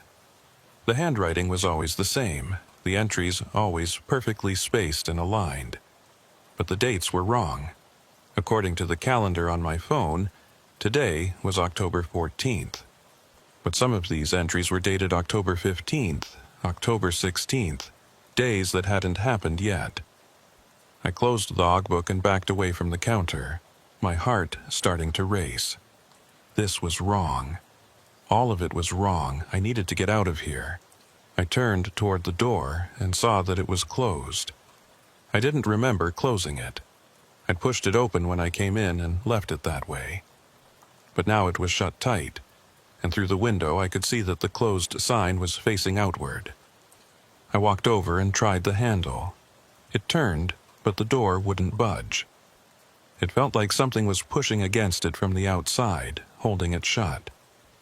I put my shoulder into it and shoved, and suddenly it flew open so fast I nearly fell out onto the gravel. I caught myself and looked back at the building. The door was open now, swinging gently in the breeze. The closed sign was facing inward again. Everything looked exactly as it had when I'd arrived. Except now I could see someone standing in the window, a silhouette, backlit by the dim interior light, watching me. They were perfectly still, not waving or moving, just standing there. I didn't go back inside to ask questions. I walked quickly to my truck, got in, and started the engine. My coffee was still in my hand, and I set it in the cup holder as I put the truck in gear. The liquid inside was ice cold, like it had been sitting there for hours instead of minutes. I pulled out of the parking lot and headed back toward the main road, checking my rearview mirror every few seconds. The truck stop receded behind me, and I could still see that figure standing in the window, watching me leave. The road through the trees seemed longer than I remembered. I drove for what felt like 10 minutes before I finally saw the main highway ahead. When I merged back onto it, I checked my odometer. I'd driven 4.3 miles, more than twice the distance the sign had advertised. I pulled over at the first rest area I found and sat there for a while, trying to calm down. My hands were shaking, and I felt cold despite the warm afternoon air. I looked at the coffee in my cup holder. It was still ice cold, and now that I looked at it closely, the liquid inside looked wrong. Too dark, almost black, with an oily sheen on the surface. I poured it out the window and watched it splash onto the pavement. It left a stain that looked almost purple in the light, and it smelled like nothing. Not like coffee, not like anything. Just nothing. I checked my watch, 5:03 p.m. According to the time, only 16 minutes had passed since I'd left Portland, but I'd driven for at least an hour, maybe more. The numbers didn't make sense. I pulled out my phone and searched for Harborview Truck Stop. Nothing came up. No website, no reviews, no listings in any directory. I tried different variations of the name, adding the route number and the town. Still nothing. According to my phone, the place didn't exist. But I'd been there. I'd walked inside, poured coffee, seen the logbook with my information already written in it. That had been real. I sat there for another 10 minutes, trying to decide what to do. I could go back and try to find it again, maybe take pictures or video as proof. But the thought of driving down that tree-lined road again, of seeing that figure in the window, filled me with a dread so intense I felt sick. Or I could just forget about it.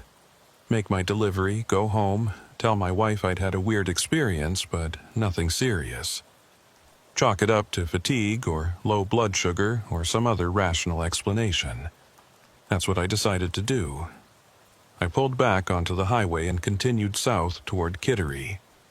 I made my delivery right on time, signed the paperwork, and headed home. I was only 20 minutes late for dinner, and my wife didn't even mention it. But I couldn't stop thinking about that truck stop, the coffee pots that were on with no one there to brew them, the logbook with my information already entered before I'd arrived, the figure in the window, watching me leave. And the more I thought about it, the more details came back to me. Details I hadn't consciously noticed at the time, but that my brain had apparently recorded anyway. Like the dust on the shelves. It had been thick, coating everything, the kind of dust that accumulates over months or years of neglect. But the products themselves had been clean, like someone had wiped them down recently while leaving everything else untouched. Or the coffee pots. They'd been plugged into a power strip on the floor, not the wall outlets. And the power strip's light had been off, like it wasn't even turned on. So where was the electricity coming from to keep those burners hot? And the floor. I'd heard my boots squeaking on the linoleum, heard them clearly in the silence. But when I'd looked down, I'd been walking on carpet, old, stained carpet that didn't match the linoleum I'd seen when I first entered. These inconsistencies piled up in my mind, each one making the experience feel less like a simple misunderstanding and more like something fundamentally wrong. Like I'd stepped into a place that wasn't quite real, or that existed in some space between real and not real. I didn't sleep well that night. I kept dreaming about the truck stop, about walking through its aisles while that figure watched me from the window. In the dreams, I could see its face, or where its face should have been, but there was nothing there, just a smooth blank surface like a mannequin. The next morning, I told myself I was being ridiculous. It was just a weird, isolated truck stop that didn't have internet presence. Plenty of small businesses, especially old ones, didn't bother with websites or online listings. The logbook thing was probably just a coincidence. Maybe an old entry I'd misread in the dim light. And the figure in the window could have been anyone. The owner, another customer, a reflection of something outside. I had 3 more runs scheduled that week, all on different routes that didn't go anywhere near that coastal highway. I was grateful for that. I didn't want to see that sign again. Didn't want to be tempted to turn down that road and see if the place was still there. But on Friday, my dispatcher called with a last-minute job. Emergency run, double pay, had to go right away. The route took me past Portland, down the same coastal highway I'd driven the previous Monday. I thought about refusing it, making up an excuse, saying I wasn't feeling well or the truck needed maintenance, but the money was good, and we needed it. My daughter's college tuition was due next month and we were short. So I took the job. And I promised myself that I wouldn't look for that sign, wouldn't let my eyes wander to the side roads as I drove past. I'd stay focused on the highway, make my delivery, and come straight home. But of course, I looked. How could I not? As I approached the area where I thought I'd seen the sign, I found myself slowing down, scanning the roadside for that faded wooden marker. It wasn't there. The road was there. I recognized it by the distinctive curve and the thick stand of pines at the entrance, but there was no sign. Just an unmarked side road that could have led anywhere. I should have kept driving. Every rational thought in my head told me to keep going, to not turn down that road, to not look for something I'd be better off never finding. But I turned anyway. I don't know why. Curiosity, maybe. Or some compulsion I couldn't name. I just knew I had to see if it was still there, if any of it had been real. The road looked the same, winding through the trees, narrow and dark even in the midday sun. I drove slowly, watching the odometer, counting off the miles. 1 mile, 2 miles. The trees began to thin, and I could see water through the gaps. And there it was, the truck stop, sitting in that same clearing, looking exactly as I remembered it. The cinder block building with the rusted roof, the gravel lot, the vending machine glowing by the entrance. But this time, there were other vehicles in the lot. 3 trucks, all older models, all parked in a neat row facing the building. None of them had anyone in the cabs. They just sat there, empty and silent. I pulled in and parked next to them, leaving my engine running. I sat there for a long moment, staring at the building. The sign still said Open 24 HRS. The windows were still dark, and I could still feel that wrongness radiating from the place, like a frequency just below the range of hearing. I got out of my truck and walked over to one of the other vehicles. It was a 2003 Freightliner, covered in road dust but otherwise in good condition. I looked in the driver's side window. The cab was neat and clean, the keys still in the ignition. A thermos sat in the cup holder and there was a jacket draped over the passenger seat. It looked like the driver had just stepped out for a minute and would be right back. Except the layer of dust on the hood told a different story. This truck had been sitting here for a long time. I checked the other 2 trucks. Same thing.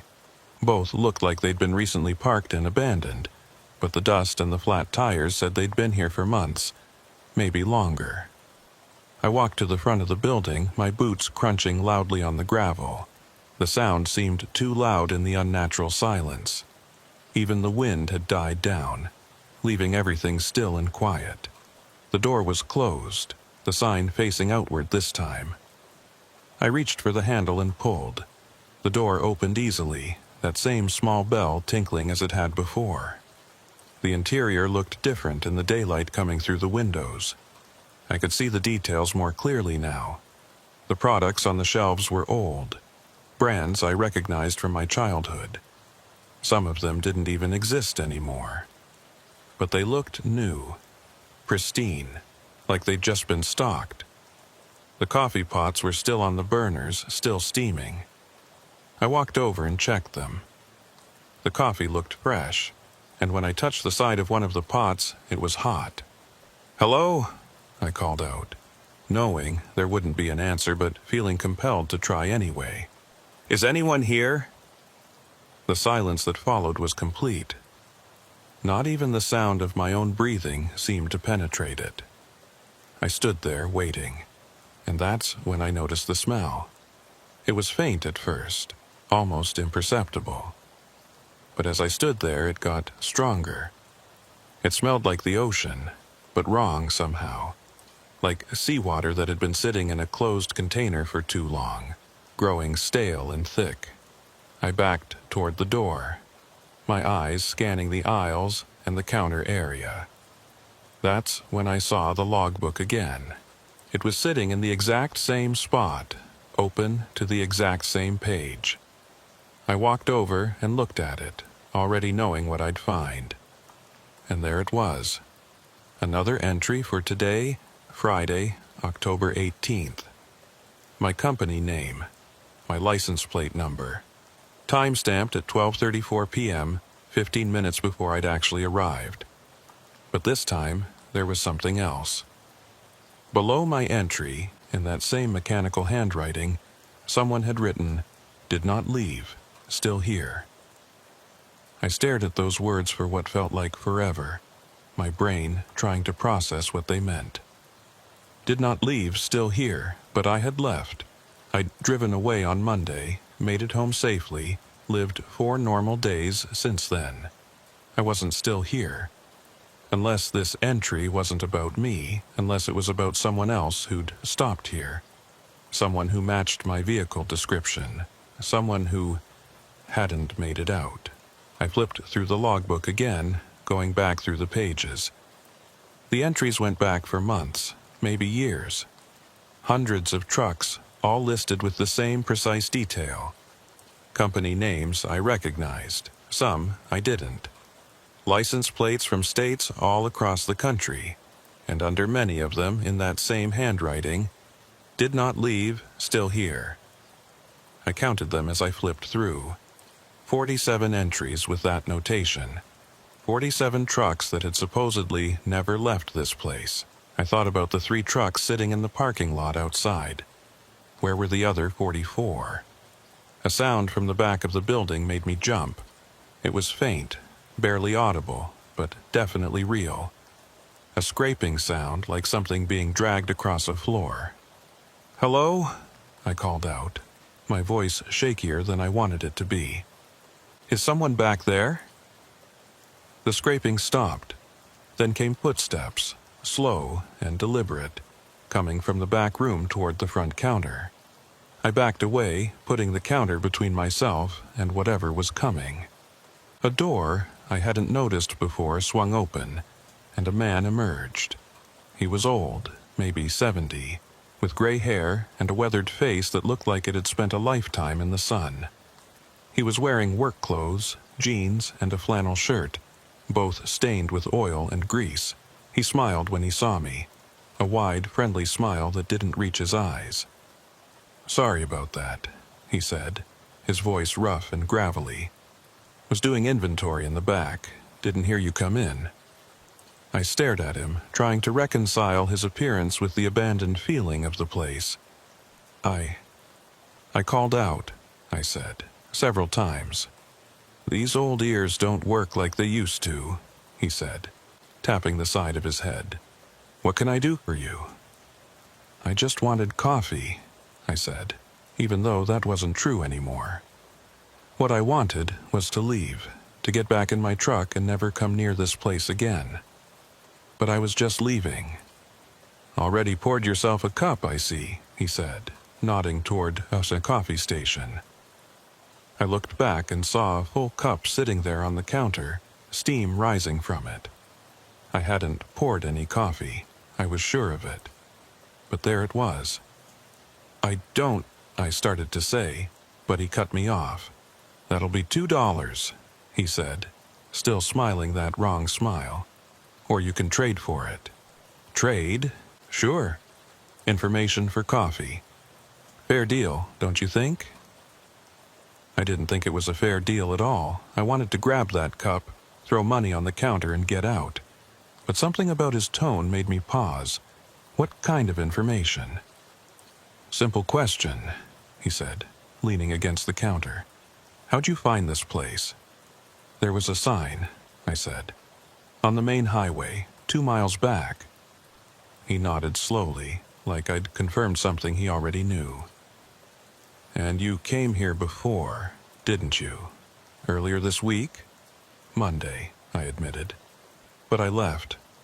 I made it home fine." "Did you?" he asked, and there was something in his voice that made my blood run cold. "Are you sure about that?" "Of course I'm sure.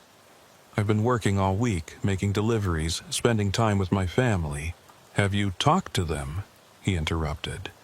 "Your family, I mean. Have you actually talked to them, or have you just gone through the motions?" I started to answer, to tell him that, of course, I'd talked to them, but the words stuck in my throat. Because, now that I thought about it, I couldn't remember any specific conversations from the past 4 days. I remembered being home, eating dinner, watching TV.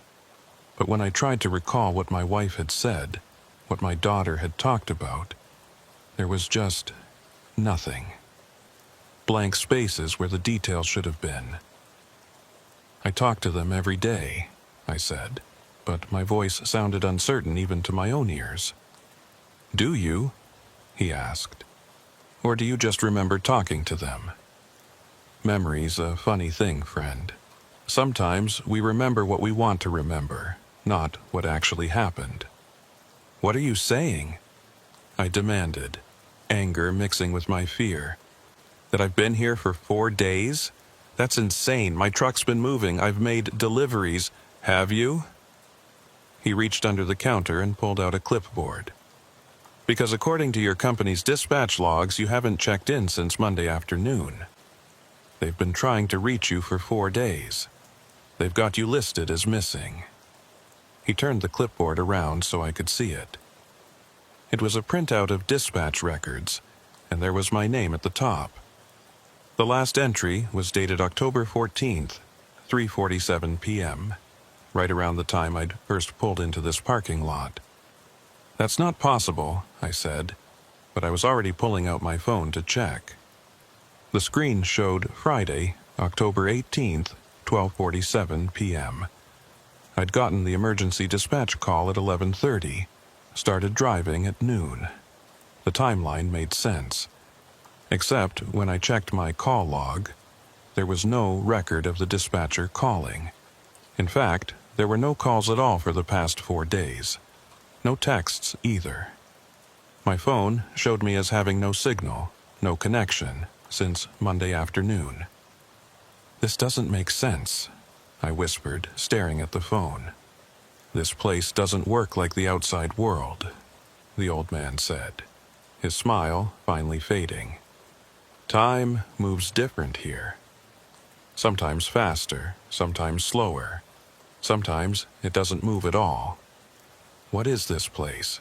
I asked. "It's a truck stop," he said simply. "Been here since 1962. I've been running it for, well, I don't rightly remember how long anymore. 40 years? 50? It all runs together after a while." "And the other drivers?" I gestured toward the logbook. "The ones who didn't leave?" "They're still here," he said. "Most of them, anyway. Some figured it out eventually, found their way back out. But most of them—" He trailed off, looking past me toward the windows. "Most of them are still looking." I followed his gaze and saw them. Figures moving in the tree line beyond the parking lot, barely visible in the shadows. They moved slowly, purposefully, like they were searching for something they'd lost. "What are they looking for?"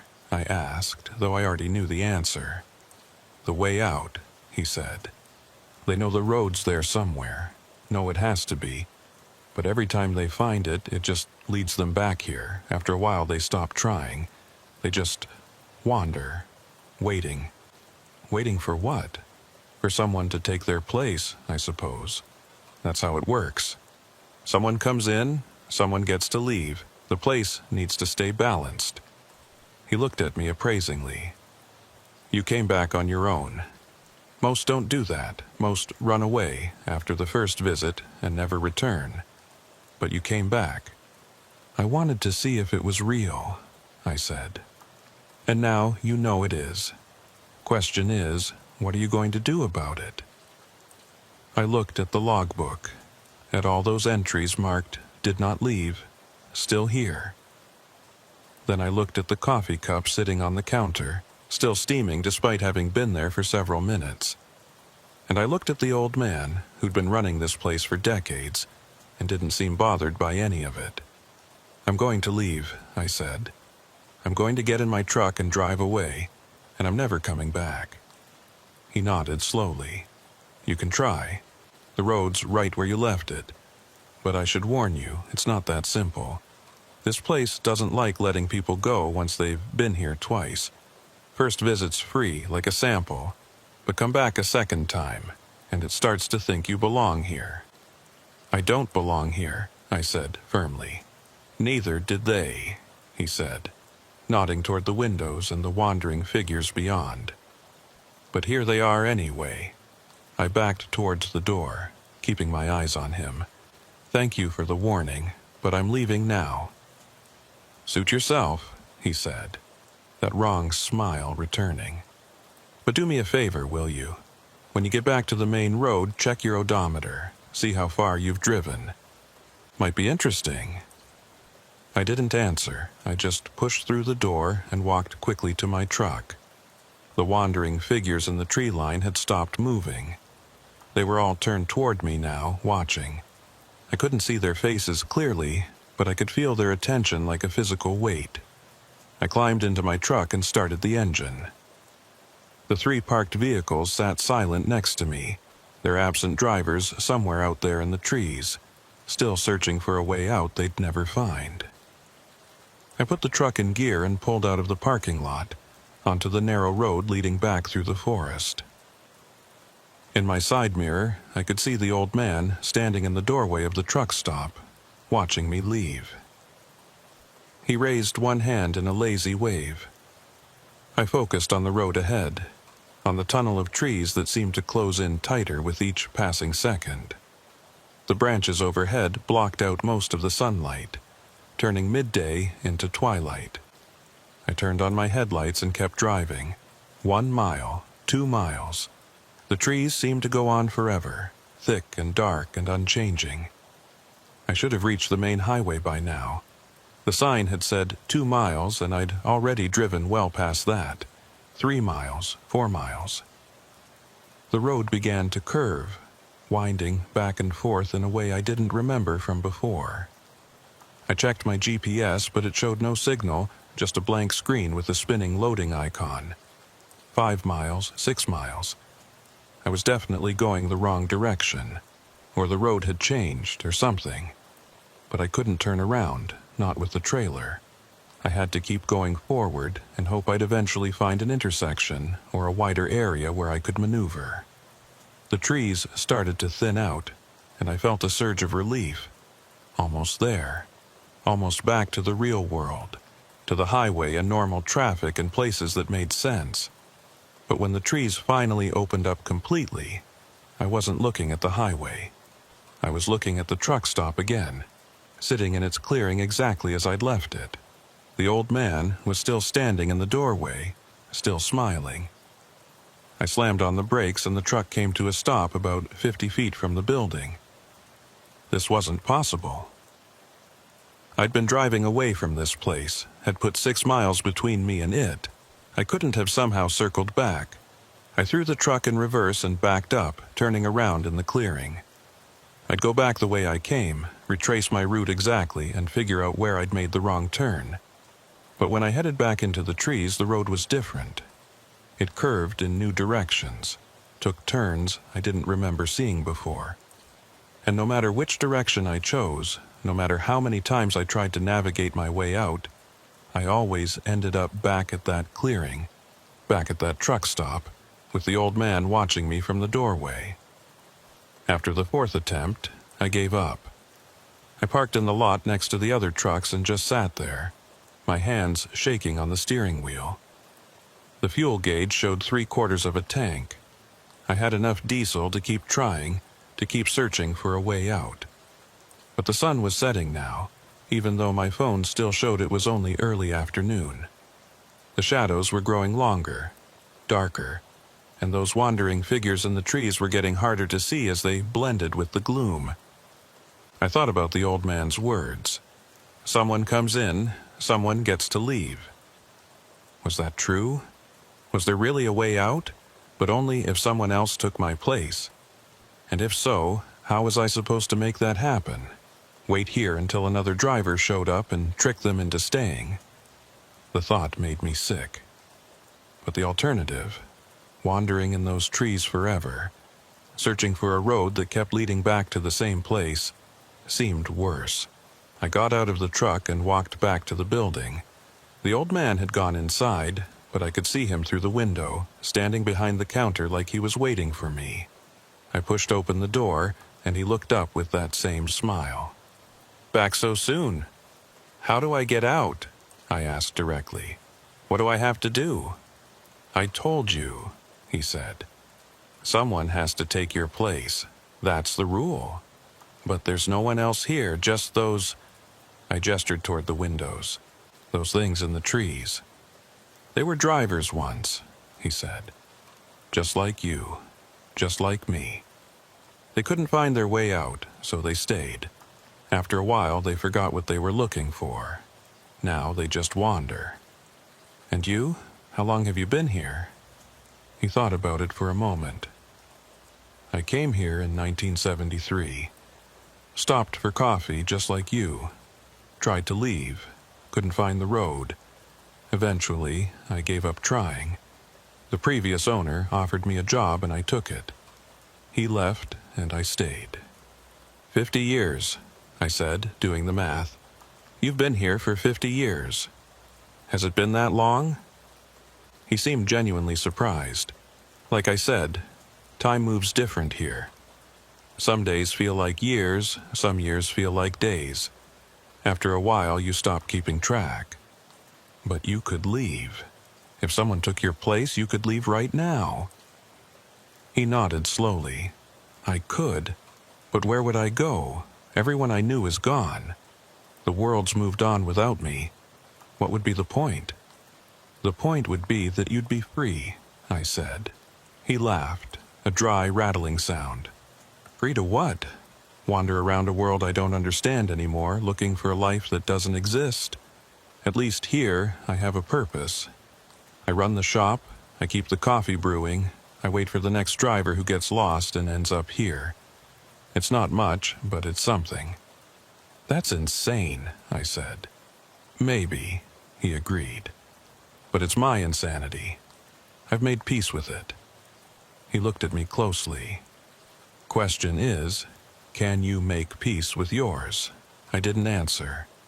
I walked back outside and stood in the parking lot looking at the trees surrounding the clearing. Somewhere in there was a road, a way back to the real world. It had to exist. I'd driven it to get here. I just needed to find it again. I went back to my truck and grabbed a flashlight and a can of spray paint from the toolbox. If the road kept changing, I'd mark it. I'd leave signs so I could track where I'd been and avoid going in circles. The old man watched me from the window as I walked towards the tree line, toward the spot where the road entered the forest. I clicked on the flashlight and stepped into the shadows, spray painting an X on the first tree I passed. The road wound through the trees, and I marked every turn with an X. Left turn, X on the right. Right turn, X on the left. Straight sections, X every 100 yards. I'd create a map, a trail of breadcrumbs that would show me the way out. But after an hour of walking, of marking trees and trying to memorize the pattern of the road, I found myself back at the clearing. I hadn't turned around, hadn't doubled back. I'd walked in what should have been a straight line. But there I was, back where I'd started. And every tree I'd marked with an X was gone. The paint marks had vanished, like they'd never existed.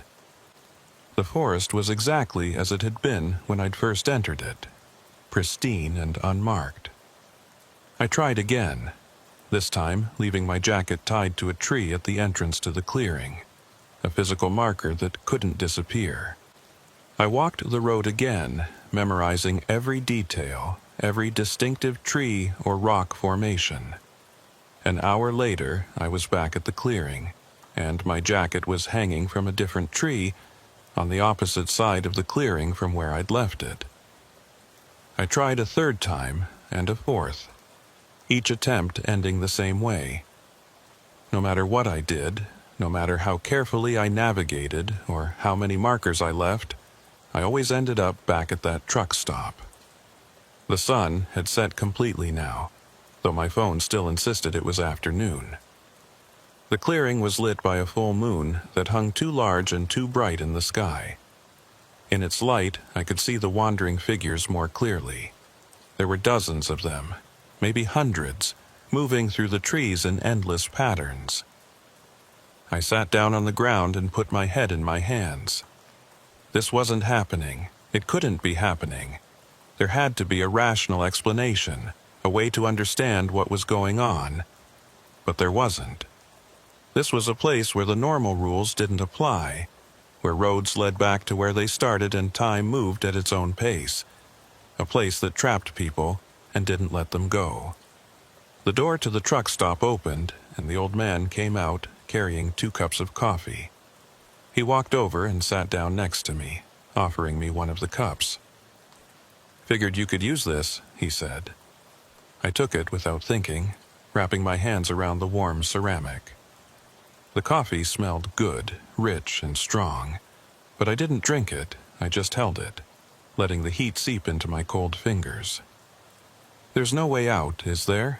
I said. "There's always a way out," he said. "You just haven't found it yet." "But you never found it. And all those people wandering in the woods, they never found it either." "That's true," he admitted. But maybe you'll be different.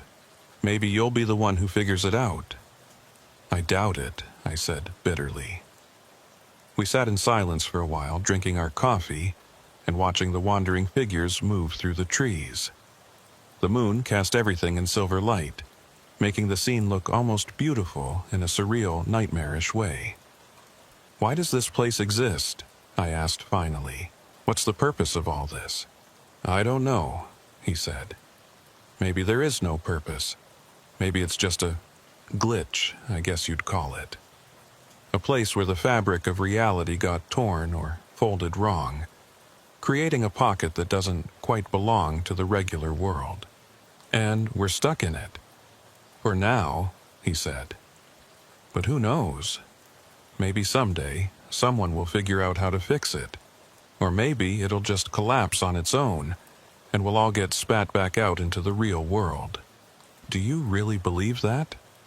He shrugged. "I believe what I need to believe to get through each day, same as anyone else." I finished my coffee and stood up. "I'm going to keep trying. I'm not giving up." "Good," he said. "Hope's important. Without it, you end up like them." He nodded towards out to the wandering figures. Lost and empty, just going through the motions. I walked back to my truck, climbed into the cab and started the engine. I'd rest for a few hours, then try again at dawn. Or what passed for dawn in this place. I'd keep trying, keep searching, until I found a way out or ran out of fuel or lost my mind entirely. As I settled into the driver's seat, I noticed something on the passenger side that hadn't been there before. It was a piece of paper, folded neatly, sitting on the dashboard. I picked it up and unfolded it. The handwriting was that same mechanical script from the logbook. It said, "The road changes, but the destination never does. You're looking in the wrong direction."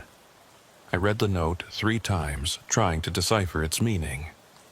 The road changes, but the destination never does. You're looking in the wrong direction. What did that mean? I'd been trying to find the road out, retracing my path back to the highway. That was the right direction, wasn't it? Unless it wasn't. Unless the note meant that trying to leave the same way I'd come in was the wrong approach. But if not that way, then how? I looked out at the clearing at the truck stop sitting in its pool of moonlight. The old man had gone back inside, and I could see him through the window, standing behind the counter exactly as he'd been when I'd first arrived. Like he was frozen in that position, waiting eternally for the next customer. The destination never does. Never does what? Never changes? But that didn't make sense. The destination was the highway, the real world, freedom. That wasn't a fixed point that could be reached from different directions. Or was it? I thought about what the old man had said. This place was a glitch, a pocket torn from normal reality. What if it wasn't just a geographic anomaly? What if it existed in multiple places at once, or in no place at all? I grabbed my flashlight and got out of the truck. Instead of heading for the road through the trees, I walked to the far end of the clearing where the forest was thickest. There was no path here, no indication that anyone had ever walked this direction. Just dense undergrowth and closely packed trees. I pushed my way into the forest using the flashlight to navigate. Branches caught at my clothes and scratched my face. The ground was uneven, covered in roots and fallen logs. This wasn't a road, wasn't a path. It was just wilderness. But I kept going, forcing my way deeper into the trees. If the road kept changing and leading back to the truck stop, maybe the answer was to abandon the road entirely. To go in a direction that made no sense, that shouldn't lead anywhere. After about 20 minutes of struggling through the undergrowth, I broke through into a small clearing. And there, in the center of it, was a truck. It was old, maybe from the 1980s, covered in rust and moss. The tires were flat, and the hood was standing open. When I walked closer and shined my flashlight inside, I could see that the engine was completely missing. Not damaged or removed, just gone, like it had never been there in the first place. I walked around to the driver's side and looked in the window. The cab was empty except for a logbook lying on the seat. I tried the door, and it opened with the creak of protesting metal. I picked up the logbook and flipped it open. The entries were dated from 1987, tracking deliveries of auto parts and construction materials. The handwriting was different from what I'd seen at the truck stop. Looser, more personal. I flipped to the last entry. October 23, 1987. Stopped at Harborview for coffee. Can't find the road out. Been searching for 3 days, food and water running out, starting to see other drivers in the woods. They don't talk, just watch. I think they want me to join them. There were no entries after that. I set the logbook back on the seat and backed away from the truck. This driver had been trapped here for days, maybe weeks. Before, what? Dying? Becoming one of those wandering figures? I continued through the woods, and after another 10 minutes, I found another truck. This one was newer, probably from the early 2000s. Same story, empty cab, logbook with desperate final entries, no sign of the driver. Over the next hour, I found 6 more trucks, all abandoned, all with logbooks that told the same story. Drivers who'd stopped at Harborview, couldn't find the way out, and eventually gave up or ran out of supplies or lost their minds. But none of them had tried this direction. According to their logbooks, they'd all stayed on the road, trying to navigate their way out through the forest paths. None of them had thought to abandon the road entirely and strike out through the wilderness. Maybe that was the key. Maybe the place could only trap you if you played by its rules, if you stuck to the roads and paths it provided. But if you went in a direction it didn't expect, through terrain it hadn't mapped out, maybe you could break free. I pushed on, moving in what I hoped was a straight line away from the truck stop. The terrain got rougher, steeper. I climbed over fallen logs and ducked under low-hanging branches. My clothes were torn and I was covered in scratches, but I didn't care. I was moving in a direction that felt right, that felt like progress. Then I heard the ocean. The distant crash of waves against rocks, growing louder as I walked. I was getting close to the coast, to the edge of whatever pocket dimension this was. If I could reach the water, maybe I could follow the shoreline to a real road, a real town. I broke through the tree line and found myself standing on a cliff overlooking the ocean. The moon was huge overhead, turning the water silver. The waves crashed against the rocks below, sending up spray that glittered in the light. But something was wrong with the water. It wasn't moving right. The waves were too regular, too perfect, like they were on a loop. And when I looked closely, I could see that the spray wasn't falling back down. It was hanging in the air, frozen mid-flight, like someone had pressed pause on reality. I walked along the cliff edge, looking for a way down. There had to be a beach somewhere, a place where I could reach the water. But the cliff just went on, uniform and unbroken, stretching in both directions as far as I could see. I walked for what felt like hours, the cliff unchanging beside me. And then, without warning, I was back at the clearing. The truck stop sat in its pool of moonlight, exactly as I'd left it. I'd walked in a straight line away from this place and somehow ended up right back where I'd started. I stood there, breathing hard, trying to understand. It was like the clearing was the center of a sphere, and no matter which direction you traveled, you always curved back to the middle. There was no edge, no boundary, no way out. The door to the truck stop opened, and the old man emerged. He walked over to me, not hurrying, like he had all the time in the world. Which, I suppose, he did. "Found the cliffs, did you?" he asked. "The water's frozen," I said. "The waves aren't moving." "They are, just slower than you can perceive.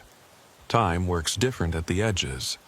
You could stand there and watch for a year, and you'd see one wave complete its cycle. How is that possible? It's not, he said simply. That's the point. This place isn't possible. It doesn't obey the rules of the reality you came from. So trying to navigate it using those rules won't work. Then how do I get out? I demanded, my frustration boiling over. You said someone comes in, someone gets to leave. But there's nobody else here. Just you and me and those things in the woods. That's not entirely true, he said. There's always someone coming. You just have to wait for them. How long? Hours? Days? Years? He shrugged. Depends. Sometimes a truck comes through every few days. Sometimes it's months between visits. No way to predict it. I wanted to scream, to rage at the unfairness of it all. But what good would that do? This place didn't care about fairness. It didn't care about anything. I walked back to my truck and sat in the cab, thinking. The old man had said he'd been here since 1973, 50 years. He'd taken over from whoever was running the place before him, and that person had presumably gotten out. So there was a pattern, a system. You get trapped, you wait for the next person, you leave. But I couldn't wait 50 years. I couldn't even wait 50 days. My family would think I was dead.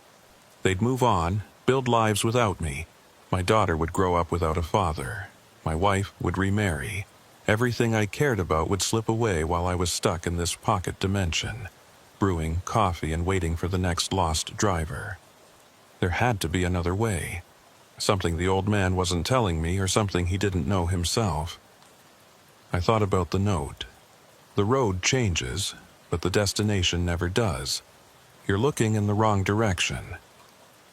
What if the destination wasn't the highway? What if it was something else entirely? The note had appeared in my truck, which meant someone had put it there. Someone who wanted me to understand something. I got out and walked back into the truck stop. The old man was behind the counter, wiping it down with a rag, even though it was already spotless. Who left the note in my truck? I asked. He looked up, genuinely puzzled. What note? The one about the road changing. Someone put it on my dashboard. He shook his head. Wasn't me. Must have been someone else. There is no one else, I said. Just you, me, and the wanderers. Well, he said slowly, I suppose one of them could have done it. They're not completely gone, you know. Some of them still have moments of clarity, times when they remember who they were. Which one? No way to know. They all look the same after a while. I walked to the window and looked out at the figures moving through the trees. Dozens of them, maybe more, all wandering in their endless patterns. One of them had left that note. One of them had figured something out, had learned something important enough to try to communicate it. I went back outside and walked toward the nearest figure. As I got closer, I could see it was wearing the remains of a trucker's uniform, faded and torn but still recognizable. It was moving in a slow circle, its head down like it was searching for something on the ground. "Hey," I called out. "Did you leave a note in my truck?"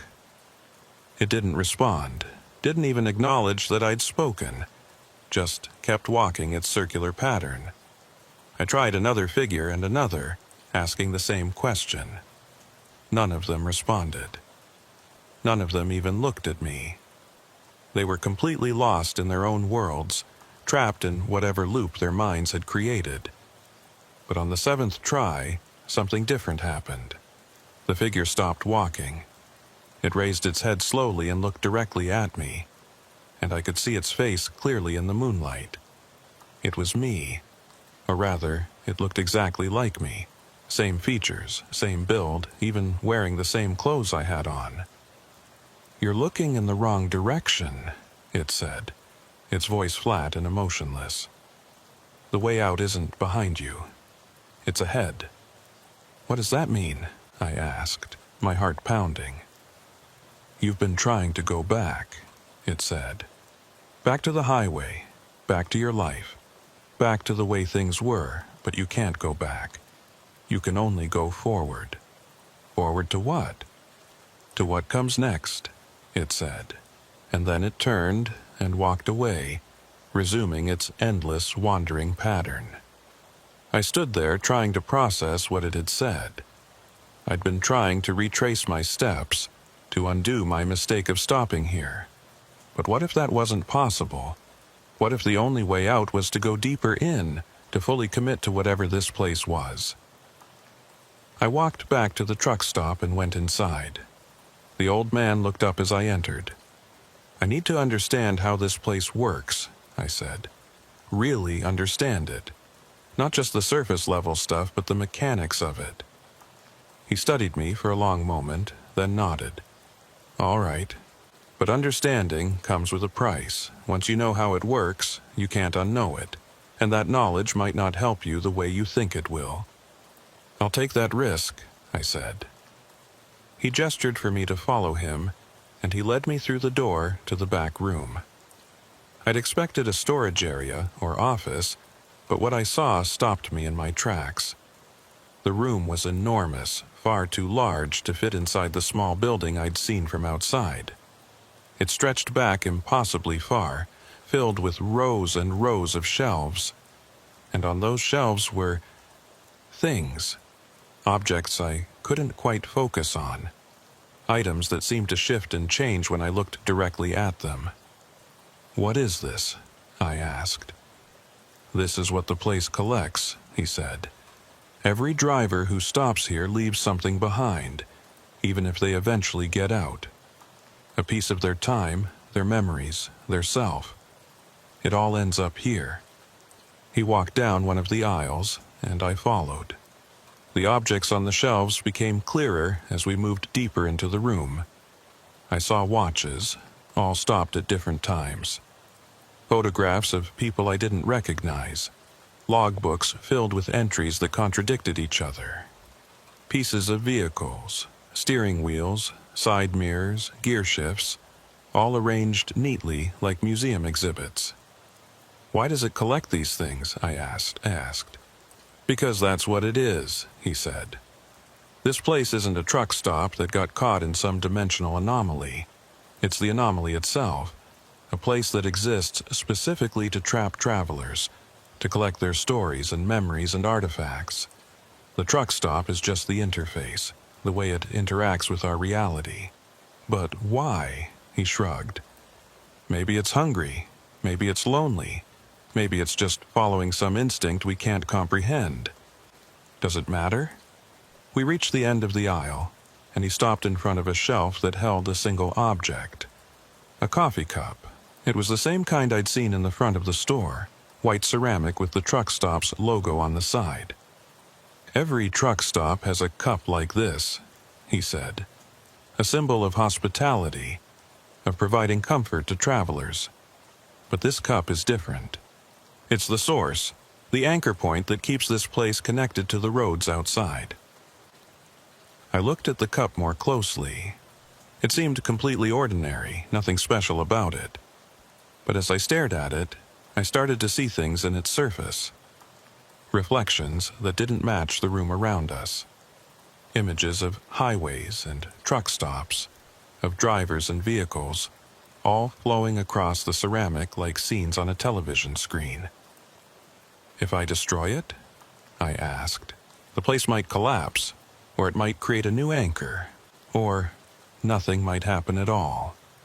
There's no way to know without trying." I reached for the cup, but he grabbed my wrist. "Think carefully before you do this. If the place collapses while you're inside it, there's no telling where you'll end up.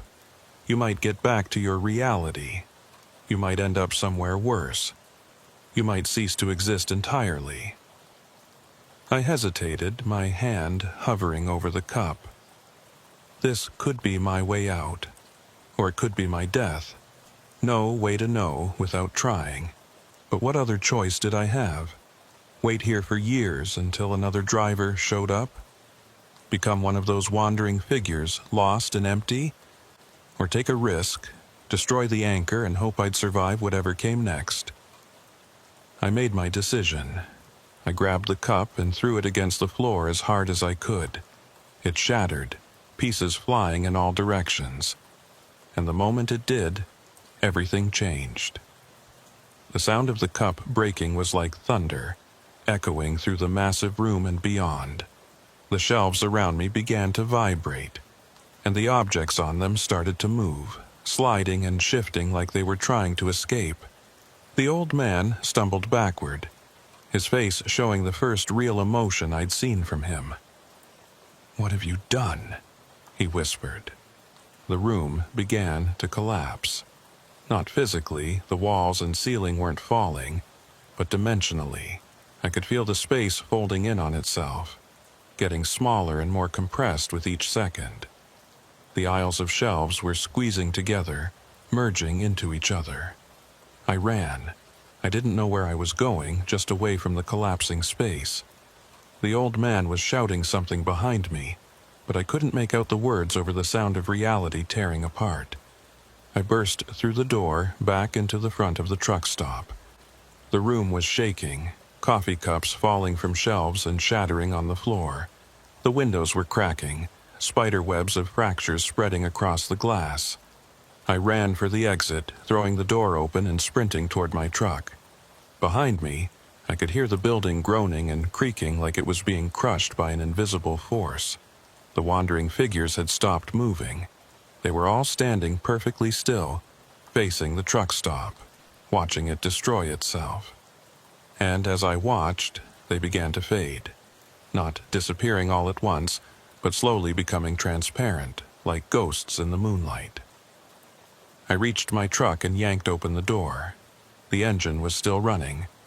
I'd left it on hours ago, and somehow it hadn't run out of fuel. I threw it in gear and hit the accelerator, not caring about the careful navigation I'd tried before. I just wanted distance between myself and that collapsing building. The truck lurched forward, bouncing over the rough ground. I steered toward the tree line, toward the road I'd tried so many times before. Maybe, with the anchor destroyed, the road would work properly. Maybe I could finally escape. As I entered the forest, I risked a look in my side mirror. The truck stop was folding. There's no other way to describe it. The building was collapsing in on itself, but not down or to the side. It was folding inward, into a point, like it was being sucked into a black hole at its center. The wandering figures were gone now, completely faded, and the old man was standing alone in the parking lot watching me leave. He wasn't trying to run or escape. He was just standing there, calm and accepting, as his world came apart around him. I focused on the road ahead. The trees were racing past, and for the first time they looked different with each passing second. Not the same endless repetition I'd seen before, but actual progress. I was moving forward, really moving. The road began to straighten out, and I could see light ahead. Real sunlight, not the impossible moonlight that had lit the clearing. I pressed harder on the accelerator, the truck shaking with the speed. And then I was through. The trees opened up, and I was on the main highway, with the normal traffic flowing around me. Cars honked as I merged roughly into the lane, but I didn't care. I was out. I was back in the real world. I drove for another 10 miles before I trusted myself to pull over. I parked at a rest area and sat there, hands shaking, breathing hard. I checked my phone. It showed Friday, October 18th, 1:34 p.m. Less than 2 hours had passed since I'd taken the emergency dispatch call. But that couldn't be right. I'd been at that truck stop for hours, maybe days. I'd wandered through the forest, found abandoned trucks, talked to the old man. All of that couldn't have happened in 2 hours. I called my dispatcher. He answered on the second ring, sounding annoyed. "Where the hell have you been? You were supposed to check in an hour ago." "I got lost," I said. "Took a wrong turn." Well, get unlost and make your delivery. You're already behind schedule. I looked at the delivery order on my phone. Kittery, same as before. I checked my GPS and found I was only about 20 miles away. I could still make it. I pulled back onto the highway and drove to the delivery site, my mind churning. Had any of it been real? Or had I experienced some kind of fugue state? A hallucination brought on by stress or fatigue? But I could still feel the scratches on my face from pushing through the undergrowth. My clothes were torn in places they hadn't been before. And when I checked my pockets, I found pieces of broken ceramic, fragments of the cup I'd destroyed. I made the delivery and signed the paperwork. The warehouse manager commented on my appearance, asked if I was okay. I told him I'd had a rough drive, which was true enough. He accepted it without further questions. On the drive home, I couldn't stop thinking about the old man. Had he survived the collapse? Was he still trapped in whatever remained of that place? Or had he finally been released, set free after 50 years? I tried searching for the truck stop again on my phone. Still nothing. No listings, no reviews, no mention of it anywhere online. I searched for the other drivers I'd found in the forest, the ones whose logbooks I'd read. Some of them appeared in missing persons databases, truckers who'd disappeared on coastal runs decades ago. But there was no indication any of them had been found. When I got home, my wife greeted me at the door with a kiss. "How was your day?" "Fine," I lied. "Normal delivery run." She didn't notice the scratches, didn't comment on my torn clothes. It was like she couldn't see them, or her mind was smoothing over the inconsistencies to create a normal memory of a normal day. I went to bed early that night, exhausted in a way that went beyond physical tiredness. I felt drained, empty, like something had been taken from me that I couldn't quite identify. I dreamed about the truck stop. In the dream, I was walking through the back room again, looking at all those shelves full of collected items. But this time I saw something I'd missed before. My own watch sitting on one of the shelves, still ticking away even though the real watch was on my wrist. The old man was there too, reorganizing the shelves like nothing had happened. When he saw me, he smiled that wrong smile and said, "You can't destroy what doesn't exist in the first place. You can only change its form." I woke up, gasping, my heart racing. It was 3:47 a.m. I got out of bed and went to the bathroom, splashing cold water on my face. In the mirror, I could see the scratches on my cheeks and forehead were gone. My clothes, which I'd left in a torn pile in the corner, were neatly folded and undamaged. It was like the whole thing had been erased, reality rewriting itself to remove the evidence. But I remembered. I remembered all of it. Over the next few weeks, I kept expecting something to happen. A call from the old man, or seeing the wandering figures in the woods along other highways, or finding that truck stop sign on a different road. But nothing came. Life went back to normal, deliveries and dinners and the ordinary routine of existence. Except, I started noticing things, small inconsistencies that most people wouldn't catch. The way time seemed to skip occasionally, jumping forward a few seconds without anyone else noticing. The way certain roads looked different each time I drove them, even though they shouldn't change. The way my logbook sometimes had entries I didn't remember writing. I mentioned it to other truckers at a rest stop one night. Casual, just making conversation. One of them, an older guy named Briggs who'd been driving for 30 years, gave me a strange look. "You been to Harborview?" he asked quietly. My blood ran cold. "You know about it?" He nodded slowly. "Stopped there once, back in night 8. Managed to get out, but it took me 3 days. When I finally made it back to the real world, only an hour had passed." He leaned in closer. "It changes you, that place. Once you've been there, you're never quite the same. You see the cracks in reality that normal people don't notice. Are there others? I asked. Other places like it? Dozens, he said, maybe hundreds. They're everywhere if you know what to look for.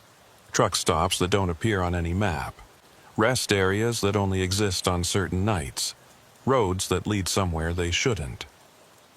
He finished his coffee and stood up. My advice? Don't look for them. And if you accidentally find one, drive past it. Don't stop, don't go inside, don't engage with it in any way.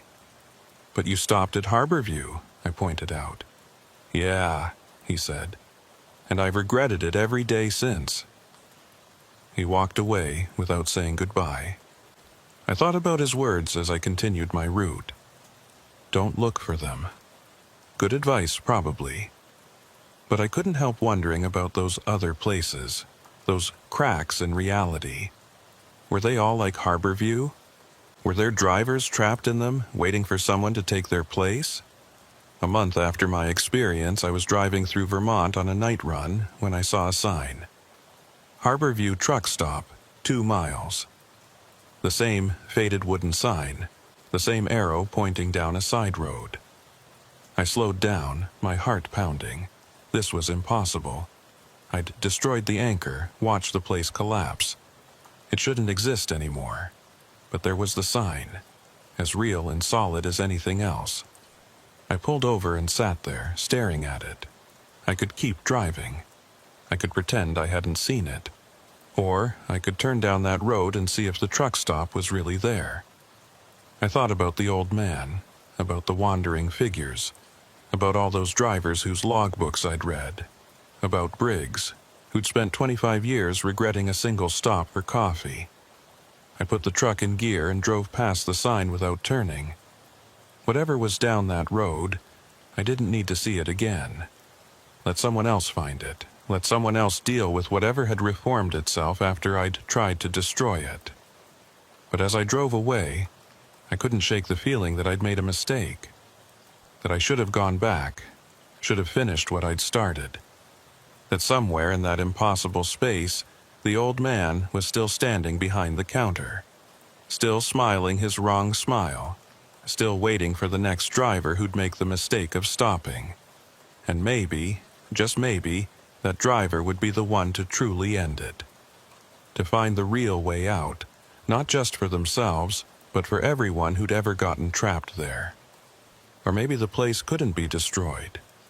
Maybe it was eternal, reshaping itself whenever someone tried to end it, adapting and surviving like some kind of dimensional parasite. I don't know. I'll probably never know. All I can do is keep driving, keep making my deliveries, and try not to think about what might be waiting down the next unmarked road. But sometimes, late at night when I'm alone on an empty highway, I see things in my peripheral vision. Figures standing at the edge of the road, watching. Buildings that shouldn't be there. Signs that point to places that don't exist. And every time I see them, I have to make a choice. Stop and investigate, or keep driving and pretend I saw nothing. So far, I've always chosen to keep driving. But I know that someday, curiosity or compulsion or simple bad luck will make me stop. And when that happens, I'll find out if the old man was right. You can't destroy what doesn't exist in the first place. You can only change its form. I still have the pieces of that broken cup in my pocket. I carry them everywhere, a reminder of what I found and what I tried to do. Sometimes I take them out and look at them, and I swear I can still see reflections moving across the ceramic shards. Highways and truck stops and drivers who'll never make it home. The company wanted to give me that same route again last week. I refused it. They weren't happy, but I didn't care. I'm not going back to Vermont, not driving that highway, not giving myself the opportunity to see that sign again. Because I know if I see it, I won't be able to resist. I'll turn down that road, pull into that parking lot, walk into that building. And maybe this time I won't get out. Maybe this time I'll be the one standing behind the counter, smiling that wrong smile, waiting for the next lost driver who needs a cup of coffee. Maybe I already am. Sometimes I'm not sure. The days blur together, deliveries and rest stops, and endless miles of highway. My wife asks me questions, and I answer them, but I can't always remember the conversations afterward. My daughter shows me her homework, and I help her with it, but the details slip away like water through my fingers. I'm here, I'm real, I'm living my life, but there's a logbook on a counter somewhere with my name in it, time-stamped and dated, with 4 words written underneath in that precise mechanical script. Did not leave, still here.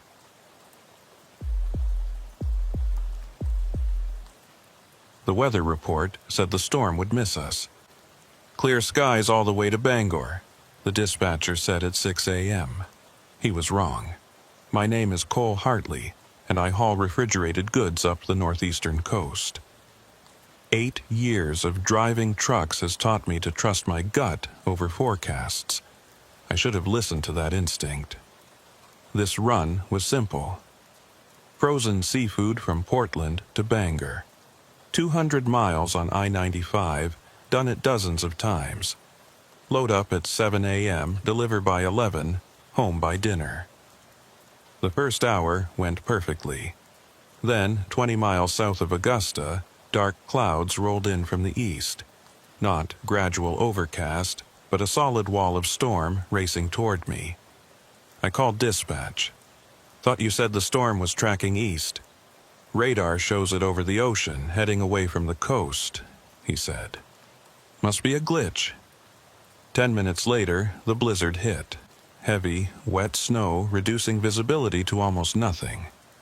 I slowed to 30 miles per hour, but kept moving. The delivery deadline was 2 p.m. That's when I saw the sign. I-95 north closed ahead. Detour. Electronic message board, arrow pointing to an exit ramp. I took it, following the signs onto Route 3.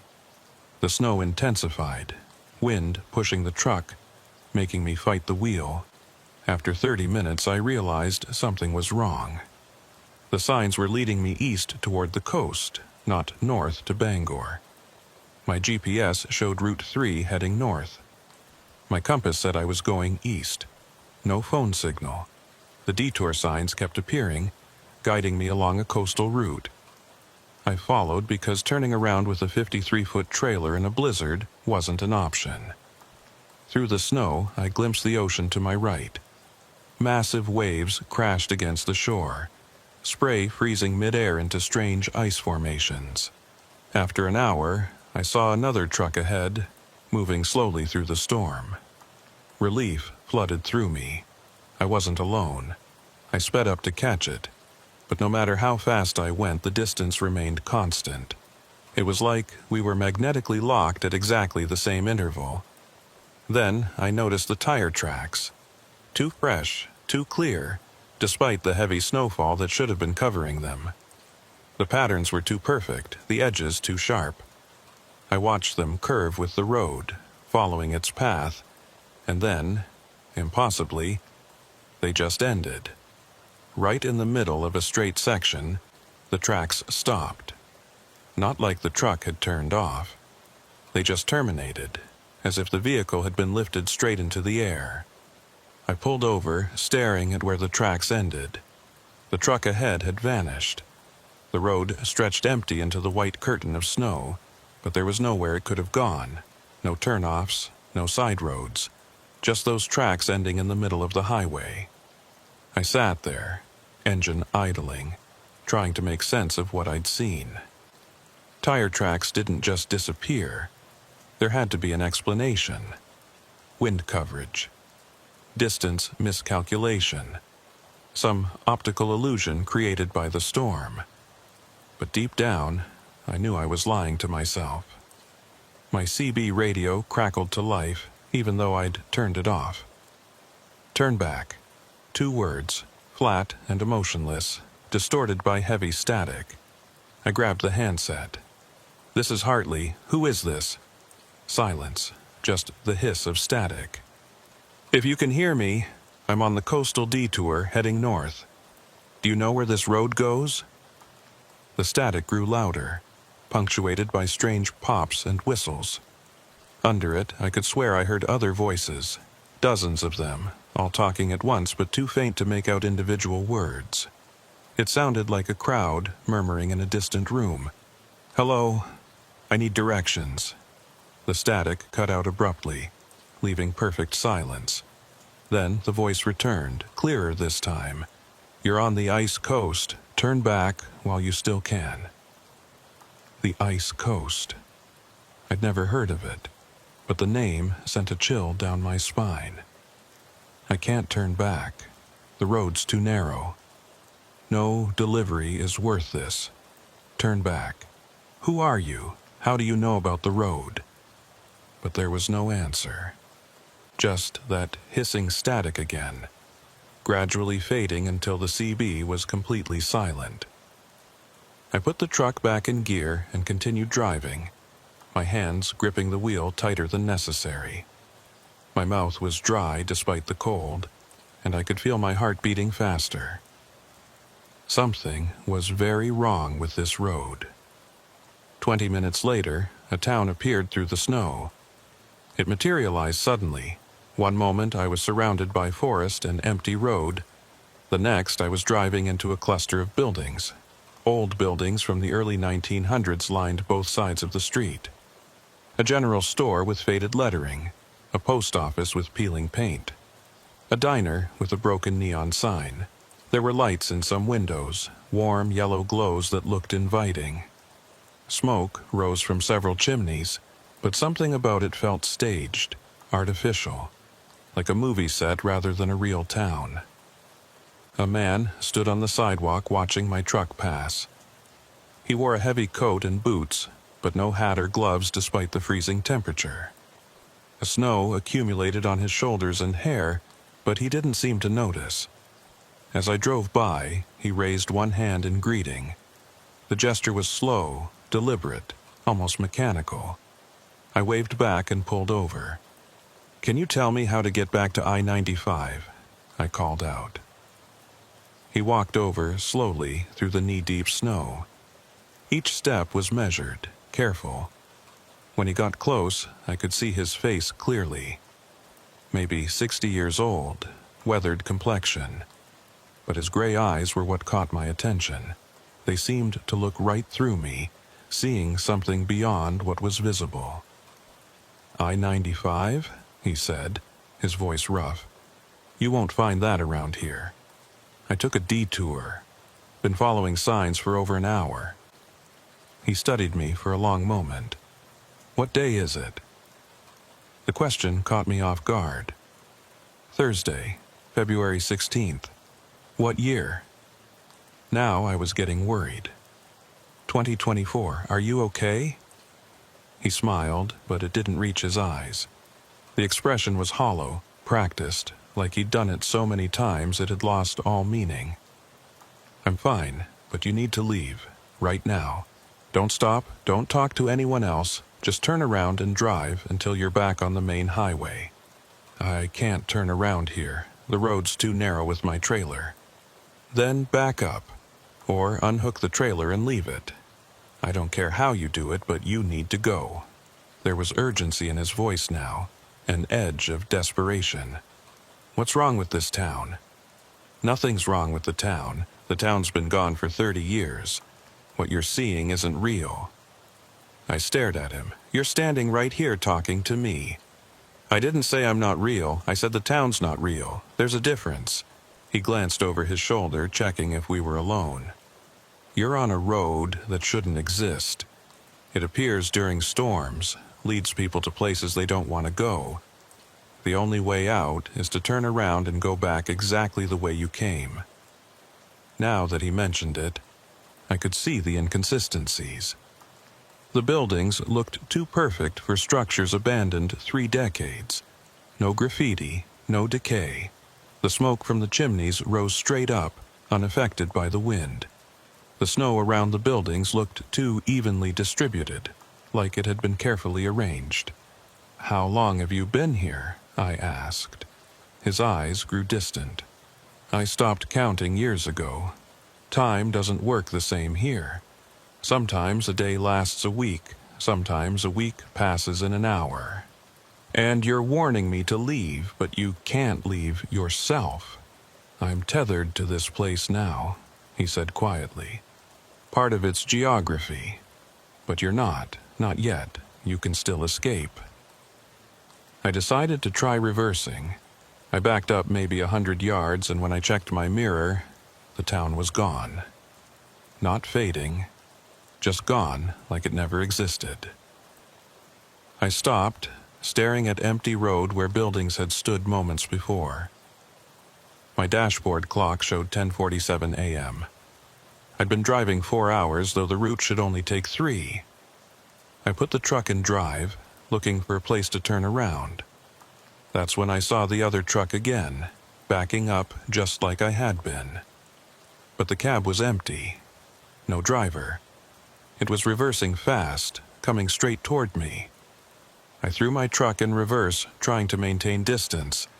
Then it just stopped, instantly. Sat there, motionless, in the middle of the road. I maneuvered around it carefully. The windows were covered in frost, but I could make out a dark silhouette in the driver's seat. I didn't stop to check. And then, like the town, the truck vanished from my rearview mirror. I drove for another 30 minutes, recognizing rock formations I'd passed earlier. I was retracing my route. Then I saw detour signs again, but pointing the opposite direction. I-95 north, this way. I followed them, making a careful turn. Immediately, the storm began to let up. Snow thinned, wind died, blue sky appeared. 10 minutes later, I was back on I-95, merging into normal traffic. My dashboard clock read 11:15 a.m. I'd lost over 4 hours somewhere on that detour, but it had felt like maybe 90 minutes. I called dispatch. I'm back on I-95, about 20 miles south of Bangor. What the hell happened? You were supposed to check in an hour ago. I got caught in a detour. The interstate was closed. I-95's been open all morning. There's no detour. There were signs, I insisted. Cole, I'm looking at highway cameras. No signs, no closures. You sure you're okay? I made the delivery 45 minutes late. On the drive home, I couldn't stop thinking about what happened. I tried searching my phone. Ice Coast, Maine, Phantom Roads, Route 3 detour. Nothing matched. At home, I told my wife everything. She listened without interrupting. When I finished, she asked, "You're going back, aren't you?" "I don't know." "If you don't, you'll regret it forever," she said. "But I'd rather have you die trying to help people than watch you destroy yourself with guilt." 3 days later, I had another coastal run. I'd requested it deliberately, trading shifts. Another storm was forecast. My chance to find the road again. At 10 a.m., I left Portland with machine parts for Ellsworth. The storm hit hard. At the same spot, I saw them. I-95 north closed, detour. I took the exit, phone recording everything this time. Route 3 curving east. After 30 minutes, the other truck appeared ahead. I accelerated, but the distance never changed. The tire tracks ended in the middle of the road again. I recorded it all, solid proof. The CB crackled. "Turn back. You were warned. I need to understand this place. It's a loop. You'll drive until you're stuck here like the others." "What others?" "Archer has been here 37 years. I've been here, I don't remember. Time doesn't work right." The town appeared. Archer stood in his usual spot. "You came back," he said. "I need to understand." He explained everything. The storm in 1907, his truck running out of fuel, the endless attempts to escape. Other drivers trapped in the loop. Some, for decades, forgotten who they were. "Show me," I said. We walked to the edge of town. A truck passed, silent, windows frosted. "That's Mason. Been here since 1993. Doesn't talk anymore. How many are there? 18 trucks. Some I only see every few weeks. I asked about the CB voice. That's Hayes, 2001. Still tries to warn newcomers. Hayes pulled up in his truck. I showed him my phone recording and explained my plan to document everything. "You really think this could help?" he asked. "It's better than driving forever." We drove together toward the ice wall at the end of the loop. It rose 20 feet high, blocking the road completely. Faces pressed against it from inside, previous drivers who'd been absorbed. "Eventually, the loop wears you down," Hayes said. "When there's nothing left, the road absorbs you into the ice. How long? Depends. Archer's lasted 37 years. I've seen drivers disappear after 5. My phone buzzed, low battery. The recording showed 3 hours had passed, though it felt like 90 minutes. "Time moves different here," Hayes confirmed. I stood at the ice wall, studying the frozen faces. Then I saw writing scratched into the surface. "The loop can be broken. Find the first marker." I photographed the message and got back in my truck. Hayes and Archer joined me, and we drove back along the road, this time paying careful attention to every marker. Boot, thermos, jacket, backpack. All items from the past few decades, left by drivers who'd gotten trapped and eventually given up hope. We'd been driving for maybe 20 minutes when I saw something different.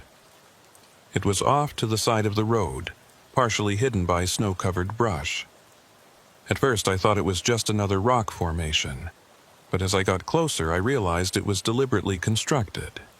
A cairn, a stack of rocks about 3 feet high, carefully balanced. Unlike the other markers, this didn't look like something a trucker would carry. This was intentional, permanent, built to last. I pulled over and got out, approaching it carefully. The rocks were old, weathered by decades of exposure to salt air and storms. Some were covered in lichen, others worn smooth by wind and ice. There was something wedged into the top of the cairn, a piece of paper protected from the weather by a plastic bag that had somehow remained intact despite the years. I pulled it out and unfolded it carefully. The paper was yellowed, brittle, the writing faded but still legible. It was a note, written in shaky handwriting that suggested the author had been cold or scared, or both. "To whoever finds this, I am Arthur Briggs. I've been trapped on this road since October 1962. I've tried everything to escape. Driving faster, driving slower, turning around at different points, even abandoning my truck and walking for days. Nothing works. The road always loops back on itself. But I think I've figured something out. This place exists because we believe in it. Our collective fear and confusion give it power. It feeds on our certainty that we're trapped, our acceptance of the impossible. If enough of us could simultaneously reject it, refuse to accept that any of this is real, maybe we could break free. Not just one person, it has to be collective. The road exists in our shared nightmare. So it takes a shared awakening to end it. I'm going to try something. I'm going to drive to the end of the road and walk into the ice wall. If my theory is right, I'll pass through it because I refuse to accept that it's solid.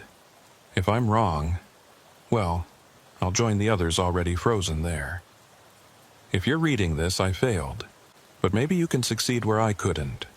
Find other drivers who are still aware, still thinking clearly. Convince them. Together, all at once, reject the road's reality. That's the only way out. Don't try it alone. One person's disbelief isn't enough. It has to be unanimous, simultaneous. Only then will the road lose its hold. Arthur Briggs, October 1962. I read it 3 times, my hands shaking slightly. October 1962. Over 60 years ago. This road had been trapping people for more than half a century. I showed the note to Archer and Hayes. Archer read it slowly, his expression unreadable. When he finished, he looked up at me with something that might have been hope in his eyes. "Briggs," he said quietly. "I remember hearing about him. He was already frozen in the ice wall when I got here in '87. But I never knew he'd left a note." "Do you think his theory is right?" I asked. "It's the most plausible explanation I've heard," Archer admitted. "This place doesn't follow physical laws. It follows psychological ones. The rules of dreams and nightmares. If it exists because we believe in it, then collective disbelief might destroy it." "But how do we convince everyone?" Hayes asked. "Most of the drivers have been here so long they've forgotten how to think critically. They just exist."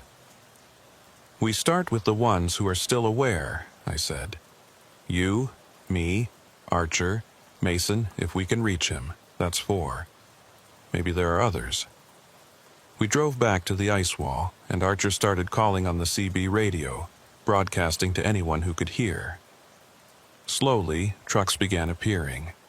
One by one, drivers pulled up and got out, gathering at the base of the wall. I counted them as they assembled. 18 in total, including us.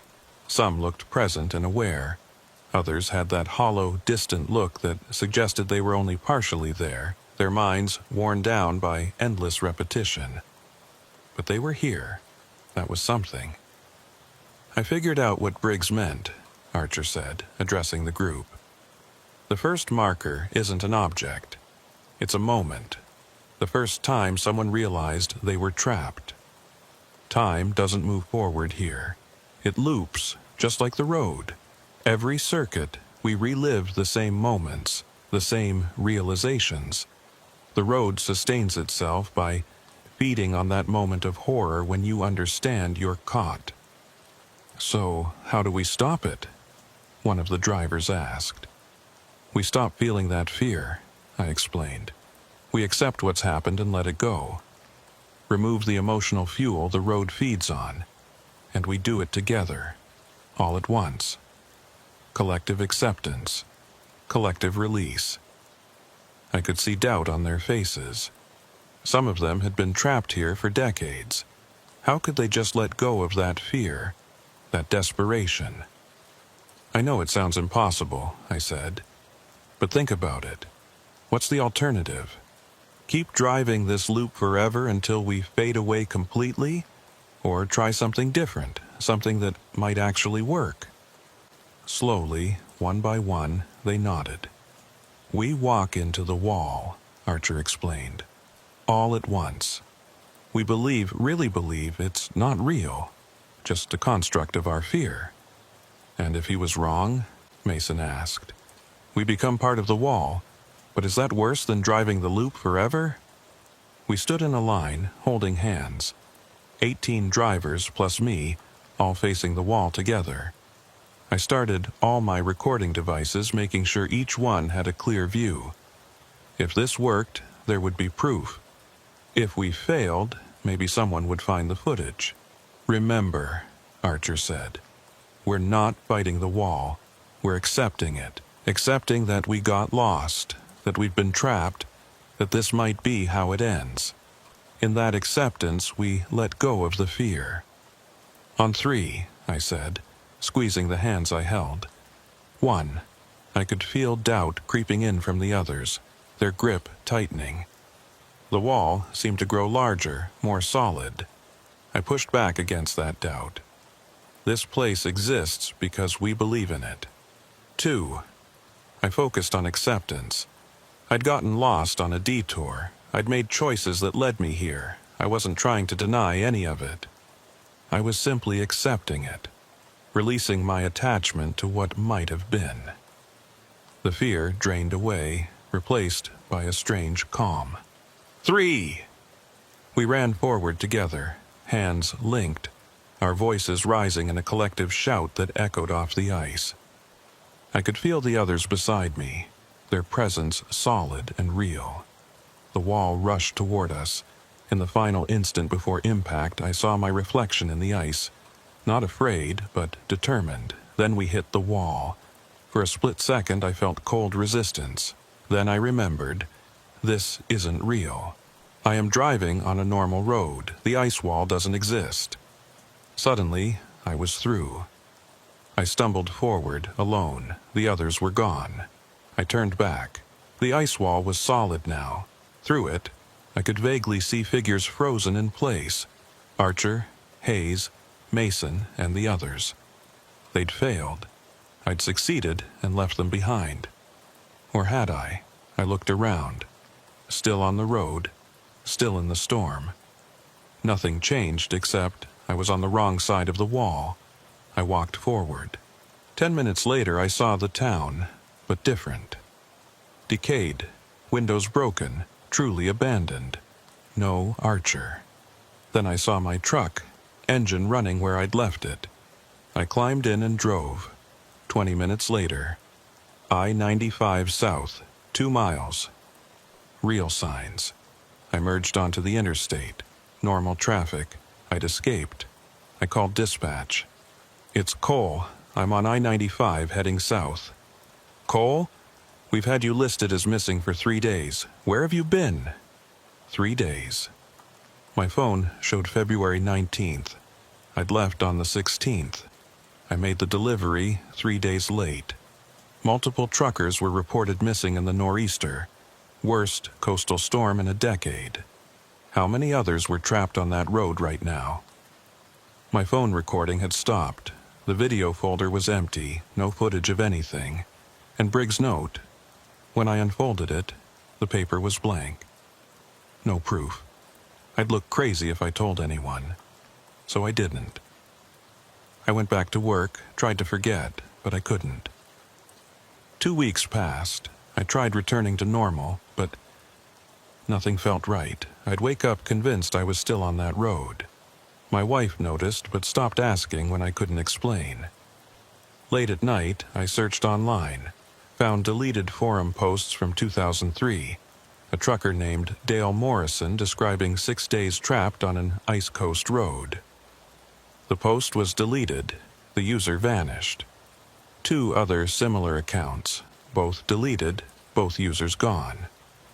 The road was real, I wasn't the only one. On March 3rd, I got assigned the same coastal route. I requested a different run, but we were short-staffed. The forecast was clear. I'd be fine. At 8:30 a.m., approaching the detour area, my CB crackled. Cole. Hayes. We're still here. The road's collapsing. The ice wall's encroaching. Every circuit, there's less road.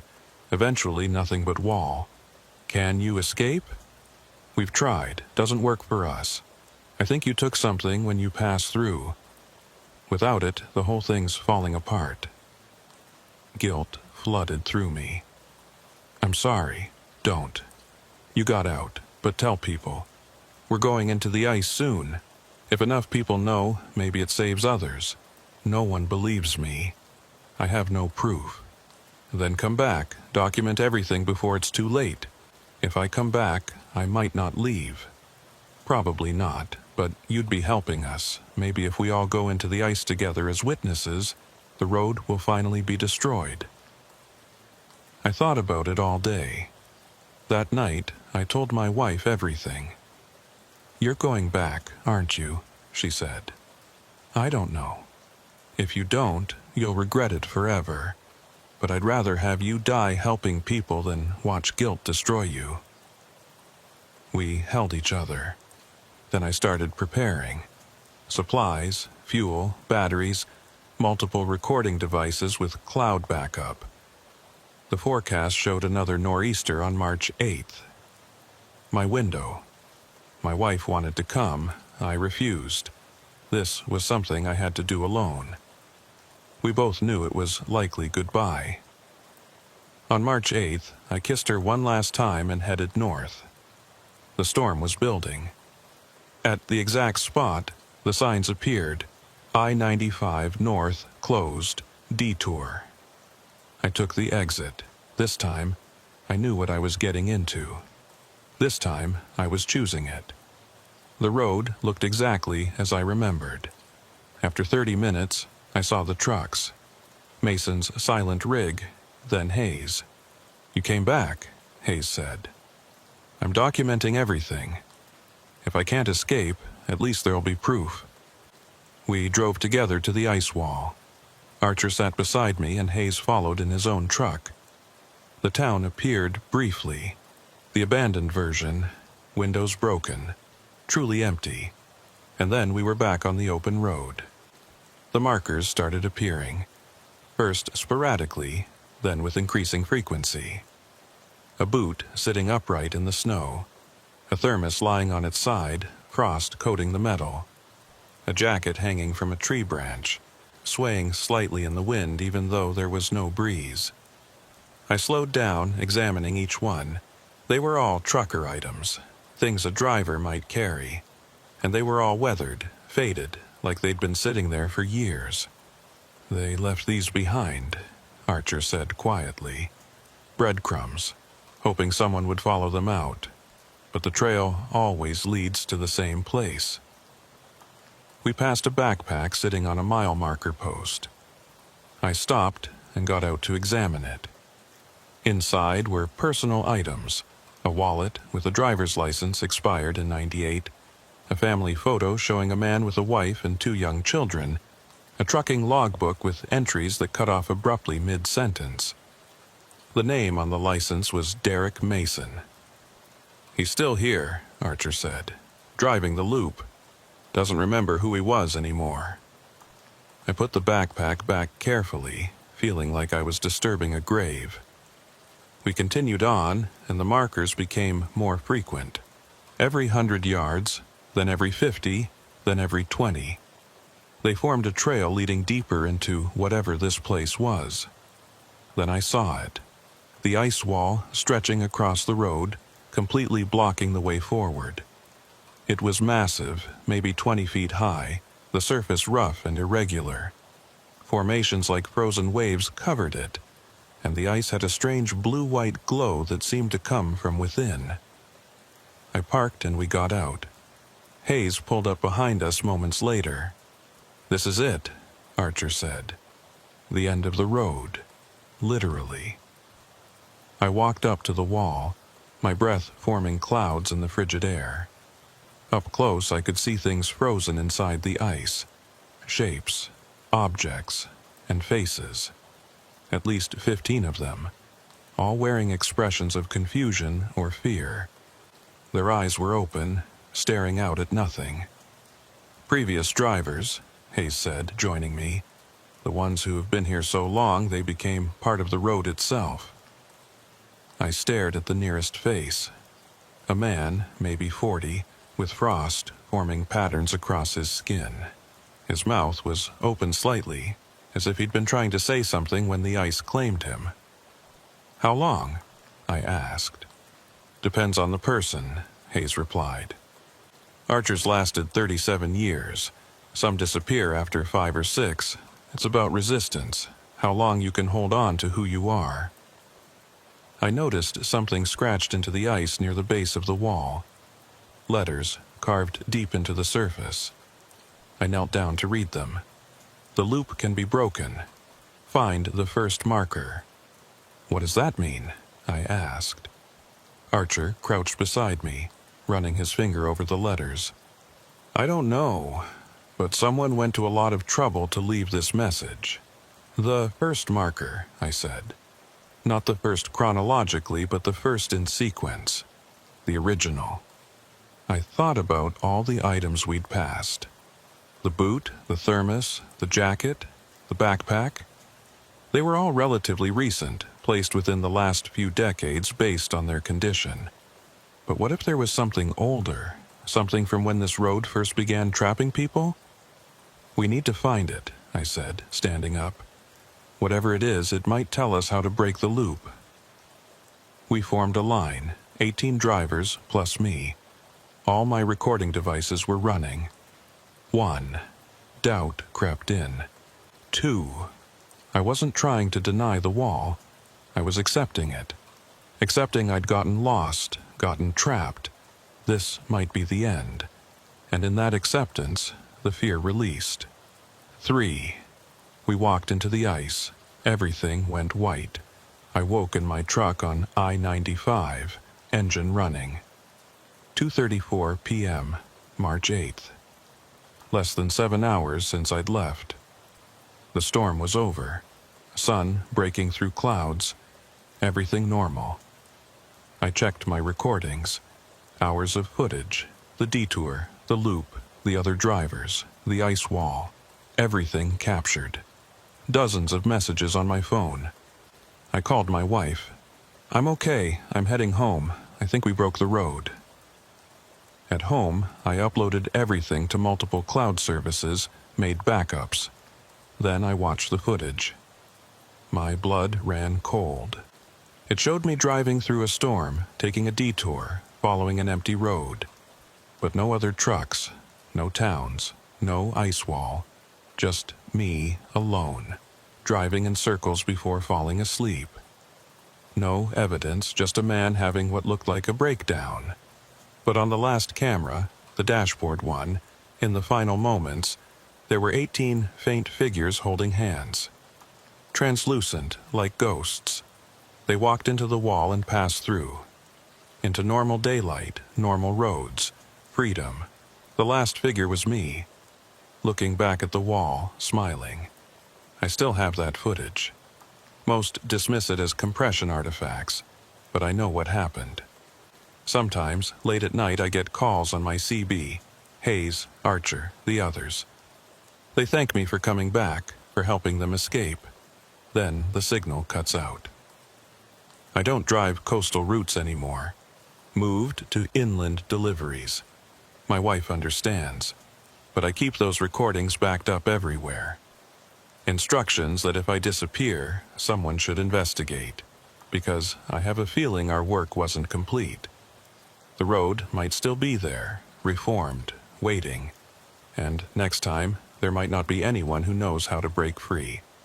So I drive my safe routes, deliver my cargo, go home, and I try not to think about the ice coast, about drivers who might still be trapped, about the loop still cycling. Try not to think about it. But I always fail, because somewhere out there, on a coastal highway during a storm, there's a detour sign pointing to a road that shouldn't exist, and sooner or later, someone else will take that turn. I can only hope they'll be as lucky as I was, or luckier still that they'll never find it at all.